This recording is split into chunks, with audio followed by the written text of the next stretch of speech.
നമസ്കാരം. എല്ലാവർക്കും മാത്വി ലേണിങ്ങിൻ്റെ SCERT സീരീസിലെ മറ്റൊരു സെഷനിലേക്ക് സ്വാഗതം. അപ്പോൾ ഇന്ന് നമ്മൾ ഡിസ്കസ് ചെയ്യാൻ വേണ്ടി പോകുന്നത് SCERT 8ാം ക്ലാസ്സിലെ ബേസിക് സയൻസിലുള്ള 4ാമത്തെ ചാപ്റ്ററായിട്ടുള്ള മാറ്റങ്ങളുടെ രസതന്ത്രമാണ് നമ്മൾ ഇന്നത്തെ ക്ലാസ്സിൽ ഡിസ്കസ് ചെയ്യാൻ വേണ്ടി പോകുന്നത്. ഓൾറെഡി നമ്മൾ ആദ്യത്തെ 3 ചാപ്റ്റേഴ്സ്, അതായത് ഫിസിക്സിൻ്റെ പോർഷൻസ് ആയിട്ട് വരുന്ന യൂണിറ്റ്സ് ആൻഡ് മെഷർമെൻറ്റ്സ്, പിന്നെ രണ്ടാമത്തെ ചലനം, മൂന്നാമത്തെ ചാപ്റ്റർ ചലനവും ബലവും രണ്ടാമത്തെ പാഠം, മൂന്നാമത്തെ പാഠം മർദ്ദം, ഇത് മൂന്നും നമ്മൾ എന്ത് ചെയ്തിട്ടുണ്ട്, കംപ്ലീറ്റ് ചെയ്തിട്ടുണ്ട്. നാളത്തെ ക്ലാസ് എന്ന് പറയുന്നത് നമ്മുടെ 3 ചാപ്റ്റേഴ്സ്, ഫിസിക്സിൻ്റെ സൈഡിൽ വരുന്ന 3 chapters, units and measurements, force, motion and force and pressure, ഈ 3 ചാപ്റ്റേഴ്സിൻ്റെയും ക്വസ്റ്റ്യൻ ഡിസ്കഷൻ ആയിരിക്കും നമ്മൾ നാളത്തെ ക്ലാസ്സിൽ ചെയ്യുന്നുണ്ടാവുക. അപ്പോൾ ആ ഭാഗങ്ങൾ എന്ത് ചെയ്യുക, നന്നായിട്ട് പഠിച്ചു വരിക. അപ്പോൾ നിങ്ങൾക്ക് PSCയിൽ നേരത്തെ പ്രീവിയസ്ലി ചോദിച്ചിട്ടുള്ള ക്വസ്റ്റ്യൻസും അതുപോലെ തന്നെ കുറച്ച് മോഡൽ ക്വസ്റ്റ്യൻസ് ആയിരിക്കും നമ്മൾ എന്ത് ചെയ്യുന്നുണ്ടാവുക, ഡിസ്കസ് ചെയ്യുന്നുണ്ടാവുക. അപ്പോൾ നിങ്ങൾ എന്ത് ചെയ്യുക, മാക്സിമം നോക്കിയിട്ട് വരിക. എന്നാൽ മാത്രമേ ക്വസ്റ്റ്യൻ ഡിസ്കഷനിൽ നമുക്ക് നന്നായിട്ട് എന്ത് ചെയ്യാൻ വേണ്ടി പറ്റുള്ളൂ, പാർട്ടിസിപ്പേറ്റ് ചെയ്യാൻ വേണ്ടി പറ്റുള്ളൂ. അപ്പോൾ ഇന്നത്തെ നമ്മുടെ ഇതിലേക്ക് പോവാം. ഇത് കെമിസ്ട്രിയുടെ ഭാഗത്തു നിന്ന് വരുന്നതാണ്. നമ്മുടെ ചാപ്റ്റർ 4 എന്ന് പറയുന്നത് മാറ്റങ്ങളുടെ രസതന്ത്രം. അപ്പോൾ എന്താണ് എന്ന് നമുക്ക് നോക്കാം. അപ്പം നിങ്ങളുടെ ടെക്സ്റ്റ് ബുക്ക് തന്നെ ആദ്യം തന്നെ ഒരു ചിത്രമൊക്കെ തന്നിട്ടുണ്ട് കേട്ടോ. എന്നിട്ട് നിങ്ങളോട് ചോദിക്കുന്നുണ്ട്, ഒരു മെഴുകുതിരി കത്തുന്ന ചിത്രം തന്നിട്ടുണ്ട്, ആഹാരം പാകം ചെയ്യുന്നതൊക്കെ തന്നിട്ടുണ്ട്. നമ്മൾ ഓരോന്നും ഡീറ്റെയിൽ ആയിട്ട് നോക്കും. എന്നിട്ട് നമ്മളോട് ചോദിക്കുന്നുണ്ട് എന്തെല്ലാമാണ് ചിത്രത്തെ കാണുന്നത്. ഇവിടെ മെഴുകുതിരി കത്തുമ്പോഴും അതുപോലെ തന്നെ ആഹാരം പാകം ചെയ്യുമ്പോഴും ഒക്കെ നമുക്കറിയാം പദാർത്ഥങ്ങൾക്ക് എന്ത് സംഭവിക്കുന്നുണ്ട്, മാറ്റം സംഭവിക്കുന്നുണ്ട്. അപ്പോൾ പദാർത്ഥങ്ങൾക്ക് സംഭവിക്കുന്ന ഇത്തരത്തിലുള്ള മാറ്റങ്ങൾ, അതെന്ത് മാറ്റമാണ്, എങ്ങനെയാണ് ഇത് സംഭവിക്കുന്നത്, അതിനെക്കുറിച്ചിട്ടൊക്കെയാണ് ഈ ചാപ്റ്ററിൽ നമ്മൾ എന്ത് ചെയ്യുന്നത്, പഠിക്കാൻ വേണ്ടി പോകുന്നത്. അപ്പോൾ നമുക്കറിയാം നമ്മുടെ ചുറ്റുപാടുള്ള എല്ലാ പദാർത്ഥങ്ങളും പലതരം മാറ്റങ്ങൾക്ക് എന്ത് ചെയ്യുന്നുണ്ട്, വിധേയമാകുന്നുണ്ട് അല്ലേ. ഇപ്പം വാഴക്കുല പഴുക്കുന്നത് നിങ്ങളുടെ ടെക്സ്റ്റിൽ തന്നിട്ടുള്ളൊരു എക്സാമ്പിളാണ്. അതുപോലെ തന്നെ ഇപ്പം ശില്പികൾ കല്ല് കൊത്തിയിട്ട് എന്തുണ്ടാക്കും, ശില്പങ്ങൾ ഉണ്ടാക്കും. അതും എന്താണ്, ഒരു തരത്തിലുള്ള മാറ്റമാണ്. അതിലൊരെണ്ണം മനുഷ്യൻ ചെയ്യുന്നതാണ്. ഇപ്പം ശില്പി കല്ല് കൊത്തിയിട്ട് പ്രതിമ ഉണ്ടാക്കുക എന്ന് പറയുന്നത് എന്താണ്, അതൊരു മാൻ മെയ്ഡ് ആയിട്ടുള്ളൊരു കാര്യമാണ്. ഇനി പഴം പഴുക്കുന്നത് എന്താണ്, നാച്ചുറൽ ആയിട്ടുള്ളൊരു കാര്യമാണ്. അപ്പം നാച്ചുറലായിട്ടും ആർട്ടിഫിഷ്യലായിട്ടും ഒക്കെ നമ്മുടെ ചുറ്റുപാട് എന്ത് ചെയ്യുന്നുണ്ട്, പദാർത്ഥങ്ങൾക്ക് ഒരുപാട് തരത്തിലുള്ള മാറ്റങ്ങൾ എന്ത് ചെയ്യുന്നുണ്ട്, ഉണ്ടാവുന്നുണ്ട്. ഇനി ചില പദാർത്ഥങ്ങൾക്ക് മാറ്റം സംഭവിച്ചിട്ട് പുതിയ ചില പദാർത്ഥങ്ങൾ ഉണ്ടാവും അല്ലേ. അപ്പോൾ അതിൻ്റെയൊക്കെ അടിസ്ഥാനത്തിൽ ഈ മാറ്റങ്ങളെയൊക്കെ നമ്മൾ ഭൗതിക മാറ്റങ്ങളിൽ നിന്നും രാസമാറ്റങ്ങളിൽ നിന്നൊക്കെ എന്ത് ചെയ്തിട്ടുണ്ട്, തരം തിരിച്ചിട്ടുണ്ട്. അത് ഈ ചാപ്റ്ററിൽ തന്നെ നമ്മൾ വളരെ ഡീറ്റെയിൽ ആയിട്ട് നോക്കുന്നുണ്ട്. അപ്പോൾ നമുക്ക് ഇതിലെ ഓരോ പോയിന്റ്സിലേക്ക് കടക്കാം. അപ്പോൾ ആദ്യം പറയുന്നതെന്ന് വെച്ച് കഴിഞ്ഞാൽ നമ്മുടെ പ്രപഞ്ചത്തിലെ എല്ലാ പദാർത്ഥങ്ങളും എങ്ങനെയാണ്, ദ്രവ്യത്താൽ നിർമ്മിതമാണ്. എല്ലാ പദാർത്ഥങ്ങളും ദ്രവ്യത്താൽ നിർമ്മിതമാണ്. അതാണ് നമ്മൾ ആദ്യം ഓർത്ത് വെക്കേണ്ടത്. നമ്മുടെ പ്രപഞ്ചത്തിലെ ഈ യൂണിവേഴ്സിലുള്ള എല്ലാ പദാർത്ഥങ്ങളും എങ്ങനെയാണ് നിർമ്മിച്ചിട്ടുള്ളത്, ദ്രവ്യത്താൽ നിർമ്മിതമാണ്. മാറ്റർ, ദ്രവ്യത്തിൻ്റെ നമ്മൾ ഇംഗ്ലീഷിൽ മാറ്റർ എന്നാണ് പറയുന്നത്. അപ്പോൾ എല്ലാ പദാർത്ഥങ്ങളും ദ്രവ്യത്താൽ നിർമ്മിതമാണ്. ഇനി എന്തൊക്കെയാണ് ദ്രവ്യത്തിൻ്റെ പൊതു സവിശേഷതകൾ എന്ന് നമുക്ക് നോക്കണം. അപ്പോൾ അതിന് മുന്നേ ഇവിടെ നമുക്കൊരു എക്സ്പെരിമെൻ്റ് തന്നിട്ടുണ്ട്. അതായത് ഒരു ബീക്കറിൽ എന്തുണ്ട്, വെള്ളമുണ്ട്. 2 ബീക്കർ എടുത്തു. 2 ബീക്കറിലും എന്തുണ്ട്, വെള്ളമുണ്ട്. എന്നിട്ട് ഒന്നാമത്തെ ബീക്കറിൽ എന്ത് ചെയ്തു, ഒരു കല്ല് കെട്ടി താഴ്ത്തി.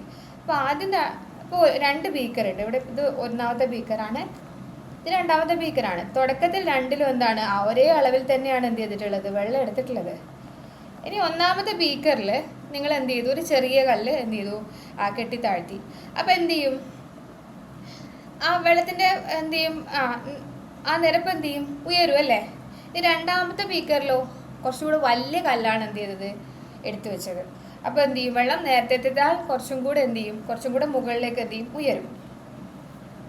അപ്പം മാറ്ററിന് അല്ലെങ്കിൽ ദ്രവ്യത്തിന് എന്താണ്, സ്ഥിതി ചെയ്യാൻ സ്ഥലം ആവശ്യമാണ്. അതാണ് ഒരു സവിശേഷത എന്ന് പറയുന്നത്. അപ്പോൾ നിങ്ങൾക്ക് മനസ്സിലായി ഇതെന്താണ്, ഈ കല്ലെന്ന് പറയുന്നത് എന്തുകൊണ്ടാണ് ഉണ്ടാക്കിയിട്ടുള്ളത്, ദ്രവ്യം കൊണ്ടാണ് ഉണ്ടാക്കിയിട്ടുള്ളത്. നമ്മൾ പറഞ്ഞു പ്രപഞ്ചത്തിലുള്ള എല്ലാ വസ്തുക്കളും എന്താണ്, എല്ലാ പദാർത്ഥങ്ങളും എന്താണ് പ്രപഞ്ചത്തിലുള്ളത്, ദ്രവ്യത്താൽ നിർമ്മിതമാണ്. അപ്പോൾ ഈ കല്ലും എന്തുതന്നെയാണ്, ദ്രവ്യത്താൽ നിർമ്മിതമാണ്. ഈ കല്ലും എന്താണ്, ദ്രവ്യത്താൽ നിർമ്മിതമാണ്.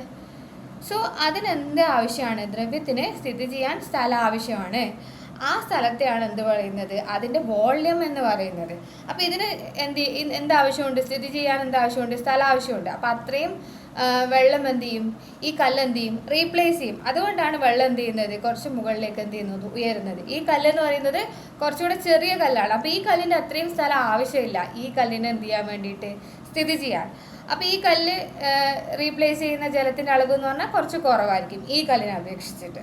അപ്പോൾ അതുകൊണ്ടാണ് വെള്ളം ഇവിടുത്തെ അത്രയും എന്ത് ചെയ്യാത്തത്, ഇവിടെ ഉയരാത്തത്. അപ്പം ദ്രവ്യത്തിൻ്റെ ഏറ്റവും പ്രധാനപ്പെട്ട സവിശേഷത എന്ന് പറയുന്നത് ദ്രവ്യത്തിന് സ്ഥിതി ചെയ്യാൻ എന്താവശ്യമാണ്, സ്ഥലം ആവശ്യമാണ്. ആ സ്ഥലത്തിനെയാണ് നമ്മൾ എന്ത് വിളിക്കുന്നത്, അതിൻ്റെ വോള്യം എന്ന് വിളിക്കുന്നത്. അപ്പോൾ നമ്മൾ വസ്തുക്കളുടെ വോള്യം ഒക്കെ കണ്ടുപിടിക്കാറുണ്ടല്ലേ. അപ്പം എന്താണ് വോള്യം എന്ന് പറയുന്നത്, ദ്രവ്യത്തിന് സ്ഥിതി ചെയ്യാൻ ആവശ്യമായ സ്ഥലത്തെയാണ് അതിൻ്റെ എന്ത് വിളിക്കുന്നത്, വോള്യം എന്ന് വിളിക്കുന്നത്. അപ്പോൾ അത് മനസ്സിലായല്ലോ. അപ്പോൾ ദ്രവ്യത്തിൻ്റെ ഒന്നാമത്തെ പ്രോപ്പർട്ടി എന്ന് പറഞ്ഞാൽ എന്താണ്, സ്ഥിതി ചെയ്യാൻ സ്ഥലം ആവശ്യമാണ്. അതാ സ്ഥിതി ചെയ്യാൻ എന്താവശ്യമാണ്, സ്ഥലം ആവശ്യമാണ്. ദ്രവ്യത്തിന് സ്ഥിതി ചെയ്യാൻ എന്താവശ്യമാണ്, സ്ഥലം ആവശ്യമാണ്. അതിനെയാണ് എന്തെന്ന് വിളിക്കുന്നത്, അതിൻ്റെ വ്യാപ്തം എന്ന് വിളിക്കുന്നത്. അത് മനസ്സിലായല്ലോ. ഇനി രണ്ടാമത്തേന്ന് പറയുന്നത്, ഈ രണ്ട് കല്ലുകളെ നിങ്ങൾ എന്ത് ചെയ്യുക, ഒരു ത്രാസിലിട്ട് തൂക്കി നോക്കുക. ഒരു ത്രാസിലിട്ടിട്ട് എന്ത് ചെയ്യുക, തൂക്കി നോക്കുക. തൂക്കി നോക്കിക്കഴിഞ്ഞാൽ എന്ത് കാണിക്കും, ഈ രണ്ട് കല്ലിൻ്റെയും വെയിറ്റ് കാണിക്കും അല്ലേ. ഈ രണ്ട് കല്ലിൻ്റെയും എന്ത് കാണിക്കും, വെയിറ്റ്, മാസ് കാണിക്കില്ലേ അല്ലേ. അതിനെയാണ് നമ്മൾ എന്ത് വിളിക്കുന്നത്, ഒരു പദാർത്ഥത്തിൽ അടങ്ങിയിട്ടുള്ള ദ്രവ്യത്തിൻ്റെ അളവാണ് അതിൻ്റെ മാസ് എന്ന് പറയുന്നത്. അപ്പം നമ്മൾ യൂണിറ്റ്സ് ആൻഡ് മെഷർമെൻറ്റ്സിൽ മാസ് പഠിച്ച സമയത്ത് എന്ത് പഠിച്ചായിരുന്നു, എന്താണ് മാസ്, ഒരു പദാർത്ഥത്തിൽ അടങ്ങിയിട്ടുള്ള ദ്രവ്യത്തിൻ്റെ അളവിനെയാണ് നമ്മൾ എന്തെന്ന് പഠിച്ചത്, മാസ് എന്ന് പഠിച്ചത്. അപ്പോൾ ദ്രവ്യത്തിന് എന്തുണ്ട്, അതിനൊരു മാസ് ഉണ്ട് അല്ലേ. അപ്പോൾ ഒരു പദാർത്ഥത്തിൽ അടങ്ങിയിട്ടുള്ള ദ്രവ്യത്തിൻ്റെ അളവാണ് എന്തെന്ന് പറയുന്നത്, മാസ് എന്ന് പറയുന്നത്. നമ്മൾ പറഞ്ഞു പ്രപഞ്ചത്തിലെ എല്ലാ പദാർത്ഥങ്ങളും ദ്രവ്യത്താൽ നിർമ്മിതമാണെന്ന് പറഞ്ഞു. അപ്പോൾ നിങ്ങളെ ടെക്സ്റ്റിൽ നിങ്ങളോട് ചോദിച്ചിട്ടുള്ള ഒരു ക്വസ്റ്റ്യൻ ആണ്, അല്ലെങ്കിൽ നമുക്കൊക്കെ ഒരു സംശയം വരുന്നൊരു ക്വസ്റ്റ്യൻ ആണ്, വായു ഒരു ദ്രവ്യമാണോ, എയർ ഒരു ദ്രവ്യമാണോ, എയറിന് സ്ഥിതി ചെയ്യാൻ സ്ഥലം ആവശ്യമുണ്ടോ എന്നൊക്കെ നമുക്ക് എന്ത് ചെയ്യാം, ചിലപ്പോൾ ഒരു ഡൗട്ട് തോന്നാം. വായു ഒരു ദ്രവ്യമാണോ, അപ്പോൾ വായു ഒരു ദ്രവ്യമാണോ എന്ന് അറിയാൻ വേണ്ടിയിട്ട് നിങ്ങളെ ടെക്സ്റ്റ് ബുക്കിൽ എന്ത് ചെയ്തിട്ടുണ്ട്, ഒരു എക്സ്പെരിമെൻറ്റ് പറഞ്ഞിട്ടുണ്ട്. അപ്പോൾ ആ എക്സ്പെരിമെൻറ്റ് ഇത്രയാണ് പറയുന്നത്. ഒരു ഗ്ലാസ് എടുക്കുക, ഒരു ഗ്ലാസ് എടുത്തിട്ട് എന്ത് ചെയ്യുക, ഇതിൻ്റെ ഇവിടെ ഈ ഭാഗത്ത് അടിഭാഗത്തായിട്ട് ഇവിടെ എന്ത് ചെയ്യുക, ഒരു ടവൽ ഉറപ്പിക്കാം. ഗ്ലാസ് എടുക്കുക, ഗ്ലാസിൻ്റെ അടിഭാഗത്തായിട്ട് എന്ത് ചെയ്യുക, ഒരു ടവൽ ഉറപ്പിക്കാം. ഇനി വേറൊരു ബീക്കർ എടുക്കുക, കുറച്ച് വലിയൊരു ബീക്കർ എടുക്കുക. ഈ ഗ്ലാസ് ഇറക്കി വെക്കാൻ പറ്റുന്ന അത്രയും വലിപ്പമുള്ളൊരു ബീക്കർ എടുക്കുക. ആ ബീക്കറിൽ എന്ത് ചെയ്യുക, വെള്ളം നിറയ്ക്കുക. എന്നിട്ട് എന്ത് ചെയ്യുക, ഈ നമ്മൾ ഈ ആദ്യം എടുത്ത ടവൽ ഫിക്സ് ചെയ്ത് ഈ ഗ്ലാസ്സില്ലേ, ഒന്നാമത്തെ ഗ്ലാസ്, ഈ ഗ്ലാസ് എന്ത് ചെയ്യുക, നേരെ തലകീഴായിട്ട്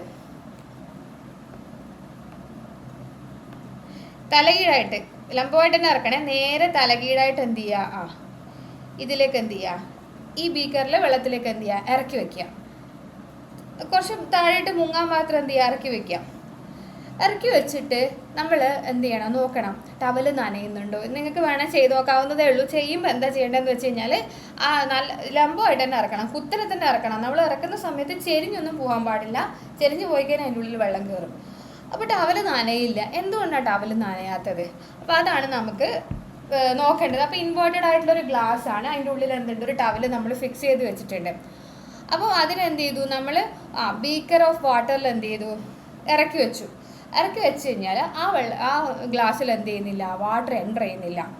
ഓക്കെ. ഇനി അഥവാ ഇറങ്ങിയാൽ തന്നെ കുറച്ച് എമൗണ്ട് മാത്രമേ എന്ത് ചെയ്യുള്ളൂ, എൻ്റർ ചെയ്യുള്ളൂ. ചെരിച്ച് വെക്കരുത് കേട്ടോ, കുത്തനെ തന്നെ ഇറക്കണം, ലംബമായിട്ട് തന്നെ ഇറക്കണം.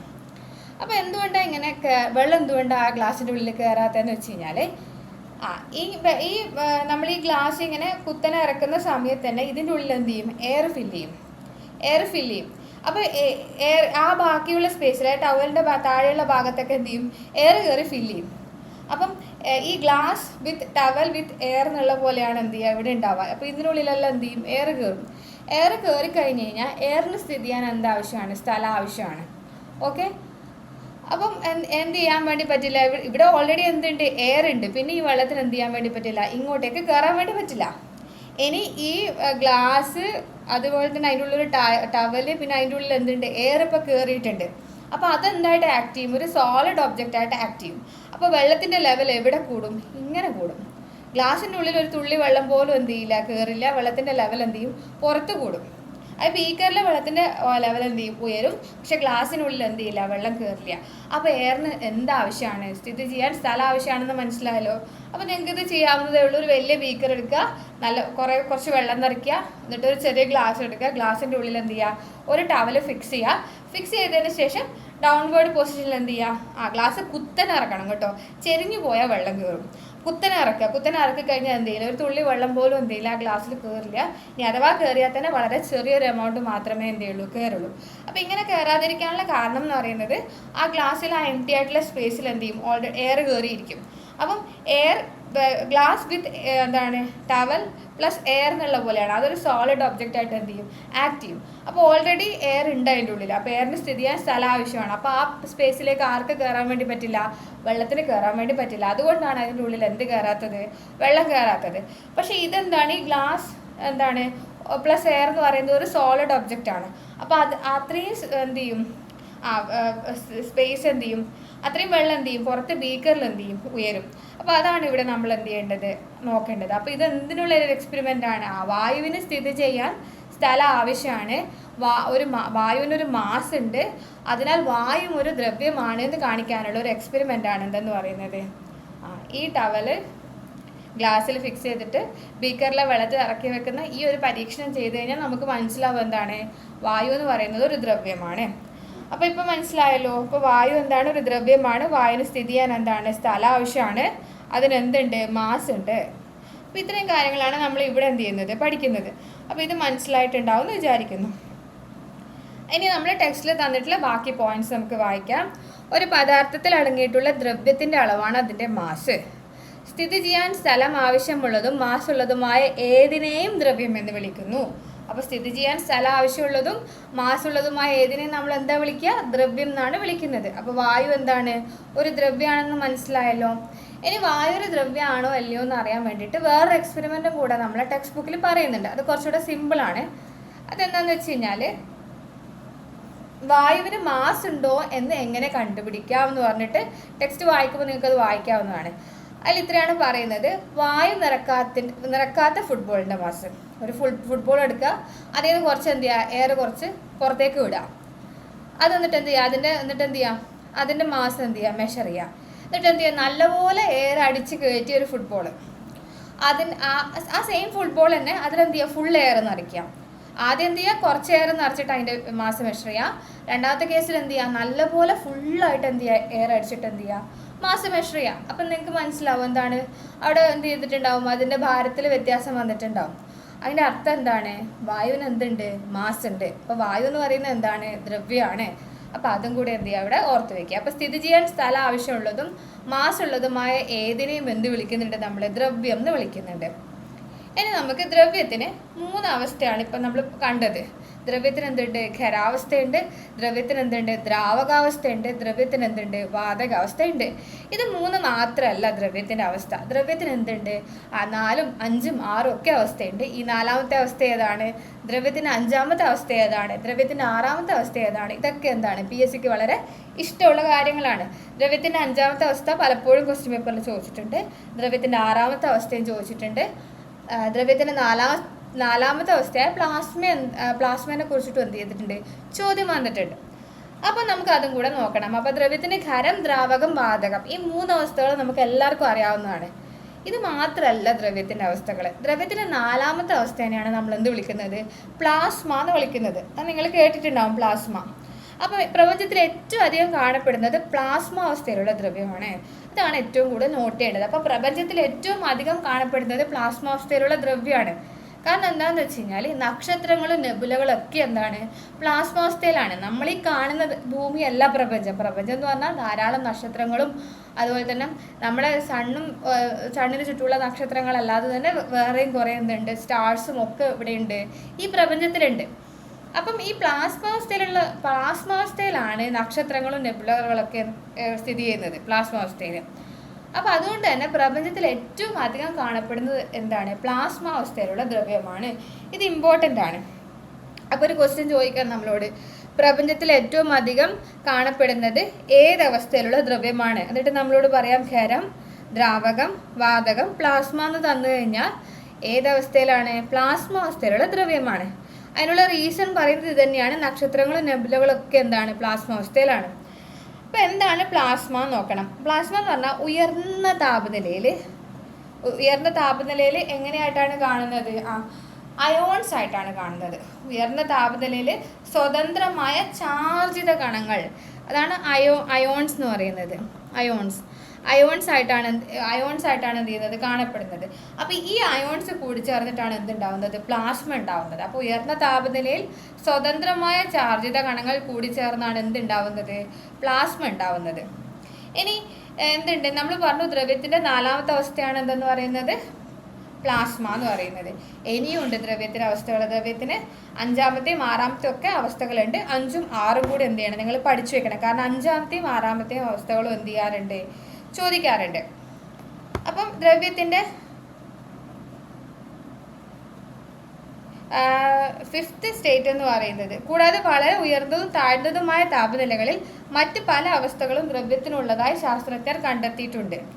ഓക്കെ, അപ്പോൾ അതാണ് അടുത്ത നമുക്ക് നോക്കാനുള്ളത്. അപ്പം വളരെ ഉയർന്നതും താഴ്ന്നതുമായ താപനിലകളിൽ മറ്റ് പല അവസ്ഥകളും ദ്രവ്യത്തിനുള്ളതായി ശാസ്ത്രജ്ഞർ കണ്ടെത്തിയിട്ടുണ്ട്. ബോസ് ഐൻസ്റ്റീൻ കണ്ടൻസേറ്റ്, അതാണ് 5th സ്റ്റേറ്റ് ഓഫ് മാറ്റർ എന്ന് പറയുന്നത്. 5th സ്റ്റേറ്റ് ഓഫ് മാറ്റർ എന്താണ്, ബോസ് ഐൻസ്റ്റീൻ കണ്ടൻസേറ്റ് ആണ്. അതായത് ബോസ് ഐൻസ്റ്റീൻ കണ്ടൻസേറ്റ് എന്ന് പറയുന്നത്, നമ്മൾ ആറ്റത്തിനെ അബ്സല്യൂട്ട് സീറോ എന്ന് പറയുന്ന ടെമ്പറേച്ചറിലേക്ക് എന്ത് ചെയ്യുക, കൂൾ ചെയ്ത് കഴിഞ്ഞാൽ അത് മൊത്തം എന്തായിട്ട് ആക്ട് ചെയ്യും, ഒരു സിംഗിൾ ക്വാണ്ടം വേവായിട്ട് ആക്ട് ചെയ്യും. അത്രയും ഡീറ്റെയിൽ ആയിട്ടൊന്നും പഠിക്കണം എന്നില്ല. ഇത് നമ്മൾ എന്താ ചെയ്യുന്നത്, കൂളിയാണ് ചെയ്യുന്നതെന്നുള്ളത് ഓർത്ത് വെക്കുക. എവിടം വരെ, നിയർ അബ്സല്യൂട്ട് സീറോ ടെമ്പറേച്ചർ വരെ നമ്മൾ എന്ത് ചെയ്യാണ്, കൂളിയാണ്. അപ്പോൾ അങ്ങനെ കൂൾ ചെയ്ത് കഴിഞ്ഞാൽ കിട്ടുന്ന ഒരു ദ്രവ്യത്തിൻ്റെ അവസ്ഥയാണ് എന്തെന്ന് പറയുന്നത്, ബോസ് ഐൻസ്റ്റീൻ കണ്ടൻസേറ്റ് എന്ന് പറയുന്നത്. ഈ ബോസ് ഐൻസ്റ്റീൻ കണ്ടൻസേറ്റ് ആണ് എന്തെന്ന് പറയുന്നത്, 5th സ്റ്റേറ്റ് ഓഫ് മാറ്റർ എന്ന് പറയുന്നത്. അത് ഓർമ്മിച്ച് വെക്കണേ. അപ്പോൾ നമ്മളോട് ചോദിക്കും 5th സ്റ്റേറ്റ് ഓഫ് മാറ്റർ ഏതാണെന്ന്. അതാണ് എന്തെന്ന് പറയുന്നത്, ബോസ് ഐൻസ്റ്റീൻ കണ്ടൻസേറ്റ് എന്ന് പറയുന്നത്. ഇനി അടുത്തത് 6th സ്റ്റേറ്റ് ആണ്. 6th സ്റ്റേറ്റിനെ പറയുന്നത് ഫെർമിയോണിക് കണ്ടൻസേറ്റ് എന്നാണ്. അതായത് അൾട്രാ ലോ ടെമ്പറേച്ചേഴ്സിൽ ഇനിയും എന്ത് ചെയ്യുക, ടെമ്പറേച്ചർ എന്ത് ചെയ്യുക, കുറയ്ക്കുക. അങ്ങനെ ആവുമ്പോൾ ഫെർമിയോൺസ് എന്ത് ചെയ്യും, പേരപ്പ് ചെയ്യും.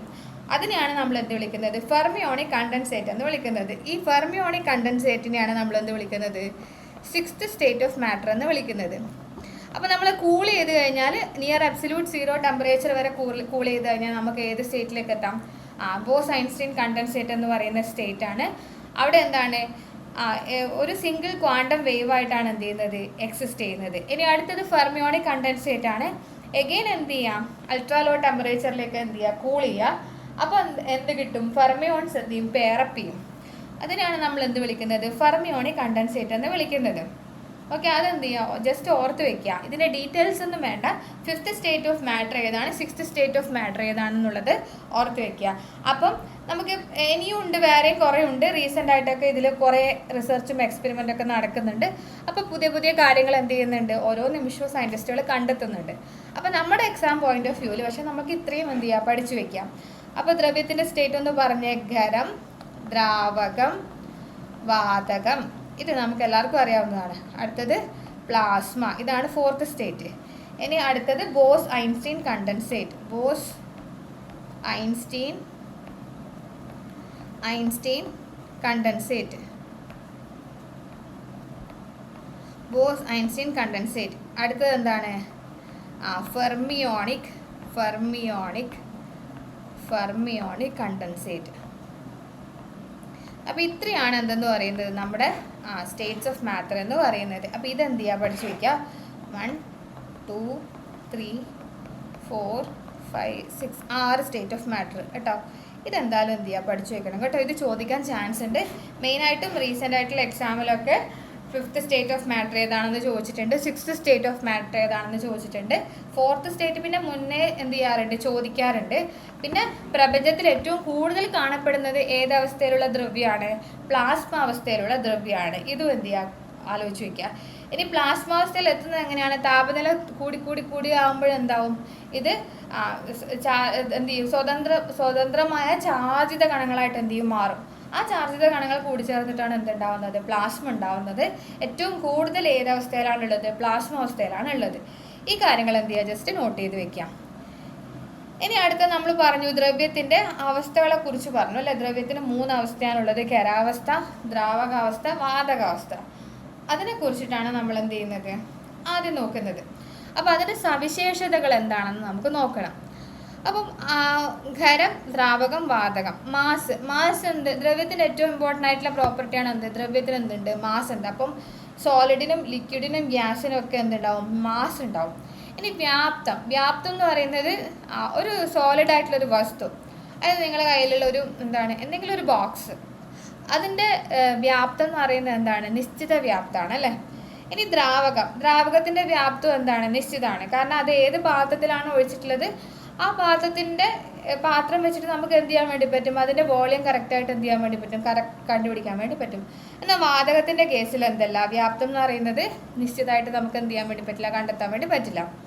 ഇനി ആകൃതി, ഖരവസ്തുക്കൾക്ക് എന്തുണ്ട്, ഒരു പ്രോപ്പറായിട്ടുള്ള ഒരു ഷേപ്പ് ഉണ്ട് അല്ലേ. ഇനി ദ്രാവകത്തിൻ്റെ ആകൃതി എന്ന് പറയുന്നത് അത് ഏത് പാത്രത്തിലാണോ ഇരിക്കുന്നത് അതിനനുസരിച്ചിട്ട് എന്ത് ചെയ്യും, ദ്രാവകത്തിൻ്റെ ആകൃതി എന്ത് ചെയ്യും, മാറും. അപ്പോൾ പാത്രത്തിനനുസരിച്ചിട്ടാണ് ദ്രാവകത്തിൻ്റെ ആകൃതി. ഇനി വാതകമാണെങ്കിലോ, വാതകത്തിൻ്റെ ആകൃതി എന്ന് പറയുന്നത് വാതകത്തിന് എന്തില്ല, ഒരു നിശ്ചിതമായിട്ടുള്ള ആകൃതി ഇല്ല. ഇനി കണികകളുടെ ക്രമീകരണം നോക്കണം.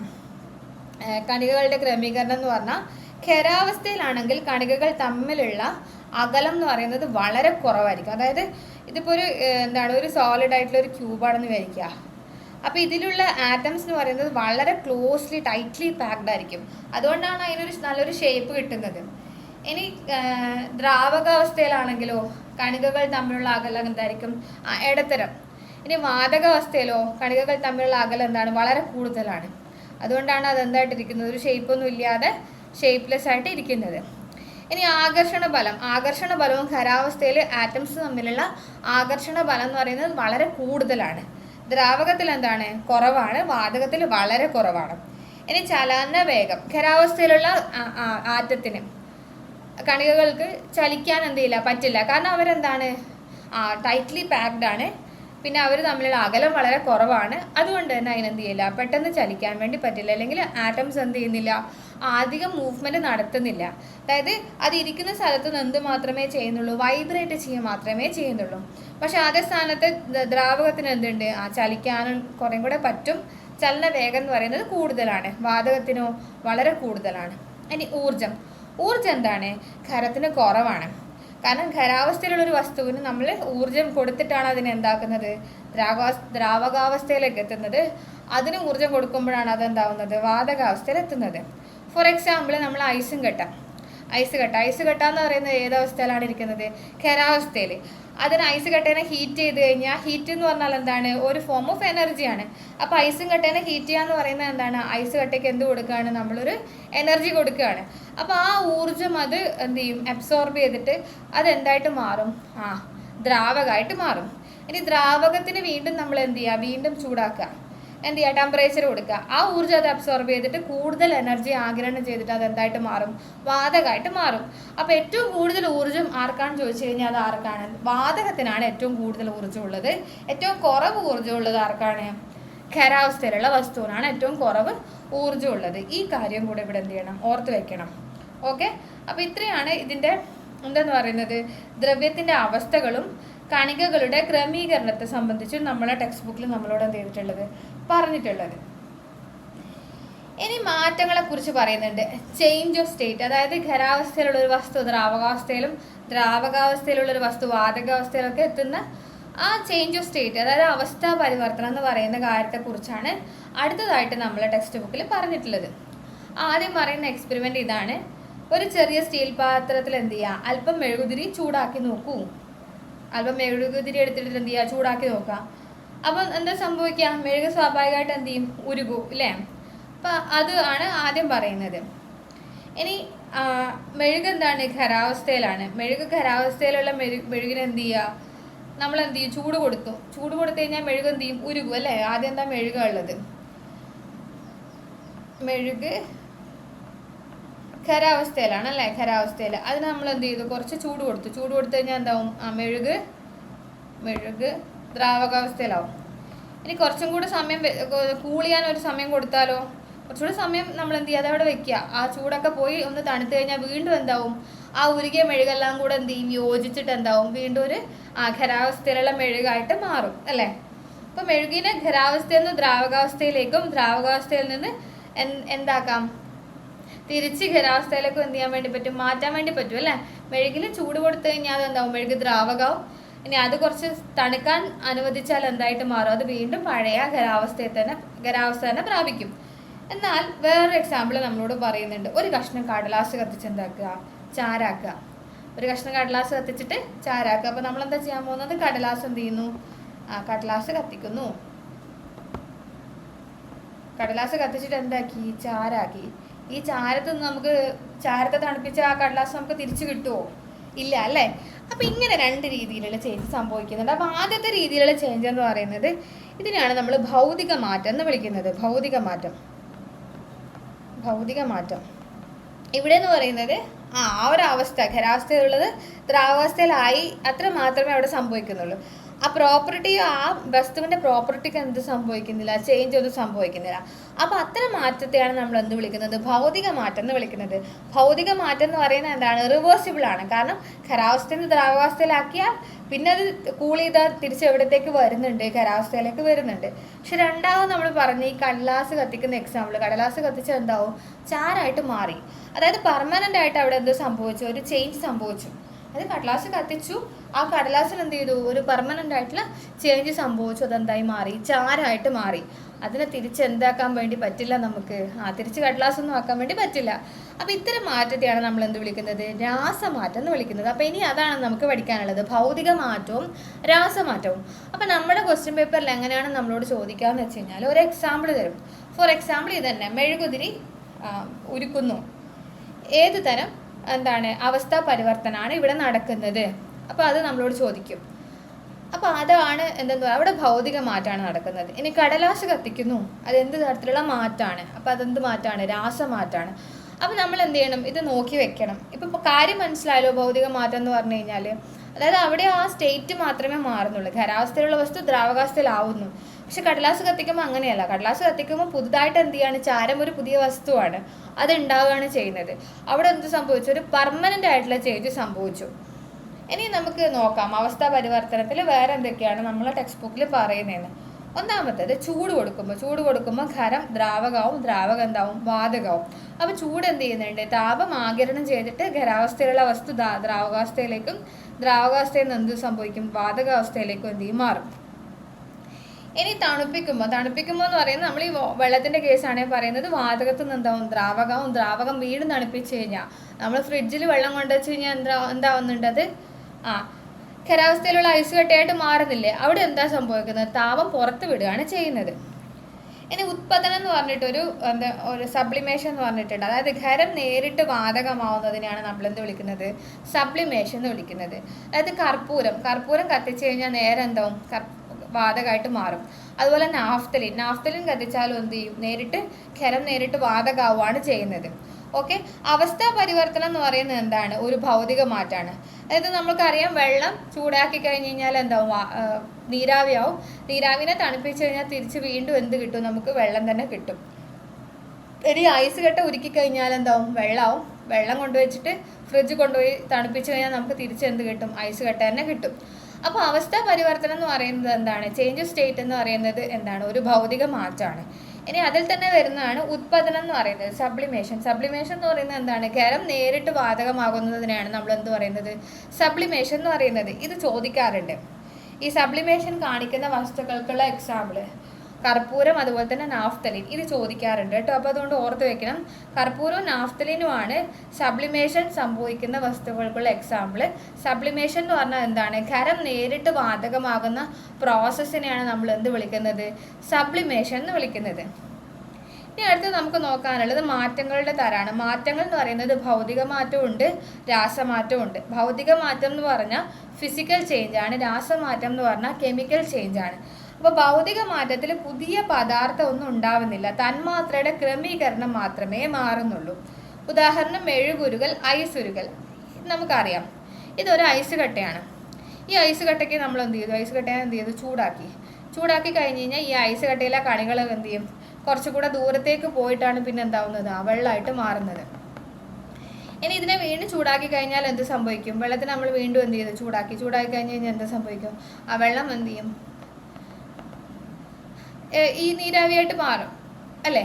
ഇനി തിരിച്ച് ഇതിന് നമ്മൾ എന്ത് ചെയ്യും? കൂൾ ചെയ്ത് കഴിഞ്ഞ് കഴിഞ്ഞാൽ നീരാവിയിൽ നിന്ന് വീണ്ടും എന്തുണ്ടാവും? വെള്ളം ഉണ്ടാവും. വെള്ളത്തിന് വീണ്ടും തിരിച്ച് തണുപ്പിച്ച് കഴിഞ്ഞ് കഴിഞ്ഞാൽ അതിനകത്ത് നിന്ന് എന്തുണ്ടാവും? ഐസ് കട്ട ഉണ്ടാവും. അതായത് ഇവിടെ പുതിയ പദാർത്ഥമൊന്നും ഉണ്ടാവുന്നില്ല. ആകെ എന്താ സംഭവിക്കുന്നത്? ഇതിലെല്ലാം എന്താണ്? ഈ H2O തന്നെയാണ് ഇവിടെ എല്ലായിടത്തും ഉള്ളത്. അതായത് അവിടുത്തെ കെമിക്കൽ കോമ്പോസിഷനൊക്കെ എന്താണ്? സെയിം ആയിട്ട് തന്നെയാണ് ഇരിക്കുന്നത്. പുതിയ പദാർത്ഥമൊന്നും എവിടെ ഉണ്ടാവുന്നില്ല, ഭൗതിക മാറ്റത്തിൽ ഉണ്ടാവുന്നില്ല. ഭൗതിക മാറ്റത്തിൽ സംഭവിക്കുന്ന എന്താണെന്ന് വെച്ച് കഴിഞ്ഞാൽ തന്മാത്രയുടെ ക്രമീകരണം എന്ത് ചെയ്യും? ഒന്ന് മാറും. അതിന് എക്സാമ്പിളാണ് മെഴുകുരുകലും അതുപോലെ തന്നെ ഐസ് ഉരുകലൊക്കെ. രാസമാറ്റം അങ്ങനെയല്ല. രാസമാറ്റത്തിൽ എന്താവും? പുതിയൊരു പദാർത്ഥം ഉണ്ടാവും. അതായത് അതിൻ്റെ മൊത്തത്തിലുള്ള സ്വഭാവം എന്ത് ചെയ്യും? മാറും. അതായത് നമ്മൾ ആദ്യത്തെ കേസിൽ നമ്മൾ ഐസ് ഉരുകുന്നത്, ഐസ് ഉരുകി വെള്ളമായി, വെള്ളം വീണ്ടും നമ്മൾ ചൂടാക്കി കഴിഞ്ഞാൽ എന്താവും? നീരാവിയാവും. ഇവിടെ എന്താ സംഭവിക്കുന്നത്? അതിൻ്റെ ഉള്ളിലുള്ള കെമിക്കൽ കോമ്പോസിഷൻ എന്ന് പറയുന്നത് H2O തന്നെയാണ്. അവിടെ എന്തില്ല? പുതിയൊരു പദാർത്ഥമൊന്നും ഉണ്ടാവുന്നില്ല. പക്ഷെ രാസമാറ്റത്തിലാകലില്ല. രാസമാറ്റത്തിൽ എൻറ്റയർലി ഡിഫറെൻ്റ് ആയിട്ടുള്ള സ്വഭാവമൊക്കെ മാറിയ ഒരു പുതിയ എന്താ ഉണ്ടാവുന്നത്? ഒരു പുതിയ വസ്തുവാണ് ഉണ്ടാവുന്നത്. കടലാസ് കത്തിയാൽ എന്തുണ്ടാവും? ചാരം ഉണ്ടാവും. ആ ചാരത്തിൽ നിന്ന് തിരിച്ച് നമുക്ക് എന്ത് ചെയ്യാൻ വേണ്ടി പറ്റില്ല? കടലാസിനെ തിരിച്ച് റീമേക്ക് ചെയ്യാനൊന്നും പറ്റില്ല. അതുപോലെ തന്നെ ഇരുമ്പ് തുരുമ്പിട്ട് കഴിഞ്ഞാൽ, ഇരുമ്പ് എന്ന് പറഞ്ഞാൽ അയൺ ആണ്. ഇരുമ്പ് തുരുമ്പിട്ടാൽ എന്താവും? തുരുമ്പിക്കുക എന്ന് പറയുന്നത് എന്താണ്? ഓക്സിജനുമായിട്ടുള്ള റിയാക്ഷനാണ്. അപ്പോൾ ഇരുമ്പ് തുരുമ്പിച്ചാൽ എന്തുണ്ടാവും? അയണിൻ്റെ ഓക്സൈഡ് ഉണ്ടാവും. അപ്പോൾ അയൺ മാറിയിട്ട് എന്തായി? അയൺ ഓക്സൈഡായി അല്ലേ? പുതിയൊരു വസ്തുവാണല്ലേ. അയൺ എന്ന് പറഞ്ഞാൽ ഒരു കെമിക്കലാണ്. അയൺ ഓക്സൈഡ് എന്ന് പറഞ്ഞാൽ വേറൊരു കെമിക്കൽ കോമ്പോസിഷനുള്ള വേറൊരു വസ്തുവാണ്. അപ്പോൾ രാസമാറ്റം എന്ന് പറഞ്ഞാൽ എന്താണ്? രാസമാറ്റത്തിൽ നമുക്ക് പുതിയ പദാർത്ഥം ഉണ്ടാവുന്നുണ്ട്. ആ പദാർത്ഥത്തിൻ്റെ സ്വഭാവം എന്ത് ചെയ്യുന്നുണ്ട്? മാറുന്നുണ്ട്. രാസമാറ്റത്തിന് ഉദാഹരണങ്ങളാണ് കടലാസ് കത്തലും ഇരുമ്പ് തുരുമ്പിക്കലൊക്കെ. അപ്പോൾ അതിനെക്കുറിച്ചിട്ട് നിങ്ങളുടെ ടെക്സ്റ്റ് ബുക്കിൽ പറഞ്ഞിട്ടുള്ള പോയിന്റ്സ് ആണ് നമ്മൾ ഇനി വായിക്കുന്നത്. ഭൗതിക മാറ്റത്തിൽ പുതിയ പദാർത്ഥങ്ങൾ ഉണ്ടാകുന്നില്ല. ഇമ്പോർട്ടൻ്റ് ആണ്. അതിൽ പദാർത്ഥത്തിലെ തന്മാത്രകളുടെ ക്രമീകരണം വ്യത്യാസപ്പെടുകയാണ് ചെയ്യുന്നത്. ക്രമീകരണം വ്യത്യാസപ്പെടുകയാണ് ചെയ്യുന്നത്. രാസമാറ്റത്തിൽ ഒരു പദാർത്ഥം പൂർണ്ണമായും മറ്റൊരു പദാർത്ഥമായി മാറുന്നു. അതായത് പുതിയ തന്മാത്രകൾ ഉണ്ടാകുന്നു. ഇതാണ് ഇവിടെ നമ്മൾ എന്ത് ചെയ്യേണ്ടത്? നോട്ട് ചെയ്ത് വെക്കേണ്ടത്. അപ്പോൾ ഭൗതിക മാറ്റത്തിൽ എന്ത് ചെയ്യുന്നില്ല? പുതിയ പദാർത്ഥങ്ങൾ ഉണ്ടാകുന്നില്ല. അതിൽ പദാർത്ഥത്തിലെ തന്മാത്രകളുടെ ക്രമീകരണം വ്യത്യാസപ്പെടുകയാണ് ചെയ്യുന്നത്. രാസമാറ്റത്തിൽ ഒരു പദാർത്ഥം പൂർണ്ണമായിട്ട് മറ്റൊരു പദാർത്ഥമായിട്ട് എന്ത് ചെയ്യുന്നുണ്ട്? മാറുന്നുണ്ട്. അതായത് പുതിയ തന്മാത്രകൾ ഉണ്ടാകുന്നു. ഇനി ഇത് പഴയ SCERT കൊടുത്തൊരു ഡെഫിനിഷനാണ്. ഭൗതിക മാറ്റത്തിൽ തന്മാത്ര ക്രമീകരണത്തിലെ മാറ്റം മാത്രമാണ് നടക്കുന്നത്. നേരത്തെ പറഞ്ഞ പോലെ തന്നെ തന്മാത്രയുടെ ആ ഒരു ക്രമീകരണം മാത്രമാണ് എവിടെ നടക്കുന്നത്? ഭൗതിക മാറ്റത്തിൽ. അതിനാൽ ഇതിനെ പഴയ അവസ്ഥയിലേക്ക് എളുപ്പം മാറ്റാൻ കഴിയും. അപ്പോൾ ക്രമീകരണം മാത്രമാണ് എന്ത് ചെയ്തത്? മാറിയത്. അതുകൊണ്ട് തന്നെ പഴയ അവസ്ഥയിലേക്ക് എന്ത് ചെയ്യാൻ വേണ്ടി പറ്റും? എളുപ്പം മാറ്റാൻ പറ്റും. രാസമാറ്റത്തിൽ പുതിയ തന്മാത്രകൾ രൂപപ്പെടുകയാണ് ചെയ്യുന്നത്. അപ്പോൾ ഇതാണ് ഭൗതിക മാറ്റവും രാസമാറ്റവും തമ്മിലുള്ള വ്യത്യാസം. നിങ്ങൾക്ക് ഇവിടെ ഒരു ടേബിൾ തന്നിട്ടുണ്ട്. എന്നിട്ട് നമ്മളോട് ചോദിച്ചിട്ടുണ്ട് ഇതൊക്കെ എന്ത് മാറ്റാണ്. അപ്പോൾ എന്ത് മാറ്റാന്നുള്ളത് നമുക്ക് അറിയണം. ഇനി ഇതിൻ്റെ ഒരു ഇമ്പോർട്ടൻസ് എന്താണെന്ന് വെച്ച് കഴിഞ്ഞാൽ ഈ ടേബിളിലുള്ള ക്വസ്റ്റ്യൻ എക്സാമ്പിൾ തന്നെ ചിലപ്പോൾ നമ്മളോട് എന്ത് ചെയ്യും? ആ ക്വസ്റ്റ്യനായിട്ട് ചോദിക്കാൻ ചാൻസ് ഉണ്ട്. അപ്പോൾ ഒന്നാമത്തേന്ന് പറയുന്നത് കേർഡിങ് ഓഫ് മിൽക്ക്. പാല് തൈരാകുന്നു. പാല് തൈരാകുന്നു എന്ന് വെച്ച് കഴിഞ്ഞാൽ ഒരു കെമിക്കൽ ചേഞ്ചാണ്. എന്ത് ചേഞ്ചാണ്? രാസമാറ്റമാണ്. കാരണം പാല് പാല് തൈരായി. തൈരിന് പിന്നെ തിരിച്ച് നമുക്ക് എന്ത് ചെയ്യാൻ വേണ്ടി പറ്റില്ല? പാലുണ്ടാക്കാൻ വേണ്ടി പറ്റില്ല. അതായത് ഇവിടെ എന്താ സംഭവിക്കുന്നതെന്ന് വെച്ച് കഴിഞ്ഞാൽ ഒരു പെർമനൻ്റ് ആയിട്ടുള്ള ഓൾട്ടറേഷനാണ് സംഭവിക്കുന്നത്. ഇവിടെ പാലിൽ അടങ്ങിയിട്ടുള്ള ലാക്ടോസ് ബാക്ടീരിയയുടെ പ്രസൻസിൽ എന്തായിട്ട് മാറുന്നുണ്ട്? ലാക്റ്റിക് ആസിഡായിട്ട് മാറുന്നുണ്ട്. പിന്നെ അതുപോലെ തന്നെ കെസിൻ പ്രോട്ടീൻസ് എന്തായിട്ട് മാറുന്നുണ്ട്? പുതിയൊരു സബ്സ്റ്റൻസ് ആയിട്ട് മാറുന്നുണ്ട്. അതൊക്കെയാണ് അവിടെ എന്ത് കൊടുക്കുന്നത്? തൈരിനൊരു സോർ ടേസ്റ്റ് ഒക്കെ കൊടുക്കുന്നത്. അപ്പം മിൽക്കിനേക്കാൾ ഡിഫറെൻ്റ് ആയിട്ടുള്ള പ്രോപ്പർട്ടി ഉള്ള സാധനമാണ് ഇതെന്ന് പറയുന്നത്, തൈരെന്ന് പറയുന്നത് അല്ലേ? അപ്പോൾ അതൊരിക്കലും എന്താക്കി മാറ്റാൻ വേണ്ടി പറ്റില്ല? തിരിച്ച് പാലാക്കി മാറ്റാൻ വേണ്ടി പറ്റില്ല. അപ്പോൾ പാല് തൈരാകുന്നത് എന്താണ്? ഒരു രാസമാറ്റാണ്. തിരിച്ച് തൈരിനെ എന്ത് ചെയ്യാൻ വേണ്ടി പറ്റില്ല? മാറ്റി പാലാക്കാൻ വേണ്ടി പറ്റില്ല. ഇനി പാലിൻ്റെ രുചിയും തൈരിൻ്റെ രുചിയൊക്കെ എന്താണ്? എൻറ്റയർലി ഡിഫറെൻ്റ് ആണ്. അതായത് ലാക്ടോസിനെ എന്താക്കി മാറ്റി? ലാക്റ്റിക് ആസിഡാക്കി മാറ്റുന്നുണ്ട്. അതേപോലെ തന്നെ കെസിൻ പ്രോട്ടീൻസ് ഒരു പുതിയ സബ്സ്റ്റൻസ് ആയിട്ട് എന്ത് ചെയ്യുന്നുണ്ട്? മാറുന്നുണ്ട്. ഡിഫറെൻറ്റ് പ്രോപ്പർട്ടീസുള്ള പുതിയൊരു സബ്സ്റ്റൻസ് ആയിട്ട് എന്ത് ചെയ്യുന്നുണ്ട്? മാറുന്നുണ്ട്. ഇതെന്ന് പറയുന്നത് എന്ത് മാറ്റാണ്? രാസമാറ്റാണ്. ഇനി അടുത്തത് രണ്ടാമത്തത് മെഴുകുരുകുന്നു. മെഴുകുരുകുന്നത് മെൽറ്റിംഗ് ഓഫ് എന്താണ്? വാക്സ് ആണ്. മെൽറ്റിംഗ് ഓഫ് വാക്സ് നമ്മൾ നേരത്തെ കണ്ടതാണ്. അതെന്താണ്? അത് ഭൗതിക മാറ്റാണ്. ഭൗതിക മാറ്റാണ്. അത് കുറച്ച് ഉരുകിയ മെഴുകിനെ കുറച്ച് നേരം തണുപ്പിച്ച് കഴിഞ്ഞാൽ അതെന്തായിട്ട് മാറും? വീണ്ടും പഴയ മെഴുക് കട്ടയെണ്ണയായിട്ട് മാറും. ഇനി അടുത്തത് മെഴുകുതിരി കത്തുന്നു. ഇത് നല്ലോണം ശ്രദ്ധിക്കണേ. കാരണം നമ്മൾ പെട്ടെന്ന് ഈ മെഴുക് മാത്രം മനസ്സിൽ വെച്ചിട്ട് എഴുതും. അപ്പോൾ അത് ഇവിടെ ശ്രദ്ധിക്കണം. മെഴുകുതിരി കത്തുന്നത് both physical and chemical change ആണ്. ഇതെന്താണ്? ഒരു ഭൗതിക മാറ്റമാണ്, അതുപോലെ തന്നെ രാസമാറ്റമാണ്. രണ്ടും ഇവിടെ ഉണ്ട്. ഭൗതിക മാറ്റം പ്ലസ് രാസമാറ്റം. ഇതിലൊരു ട്രാപ്പ് പറഞ്ഞു തരട്ടെ. മെഴുകുതിരി കത്തുന്നു. ഇവിടെ എന്ത് തരം മാറ്റമാണ് സംഭവിക്കുന്നത്? എന്നിട്ട് നമ്മളോട് ഓപ്ഷൻസ് തരും. ഭൗതിക മാറ്റം, ഓപ്ഷൻ എ ഭൗതിക മാറ്റം, ഓപ്ഷൻ ബി രാസമാറ്റം, option C both A and B, option D none of the above എന്ന് പറഞ്ഞിട്ട് നമുക്ക് തരും. അപ്പം നമ്മൾ ഈ മെഴുക് എന്ന് മാത്രമേ നോക്കുള്ളൂ. വേറൊന്നും എക്സാമിൻ്റെ ടെൻഷൻ്റെ ഇടയിൽ നമ്മൾ എന്ത് ചെയ്യില്ല, ബാക്കി മെഴുക് ഉരുകാണോ കത്താണോ എന്നൊന്നും നമ്മൾ നോക്കില്ല. നമ്മൾ മെഴുക് കണ്ടു, ആ മെഴുക് എന്ന് പറഞ്ഞാൽ നമ്മൾ എന്താണ്? അപ്പം തന്നെ നമുക്ക് ഭൗതിക മാറ്റമാണ്.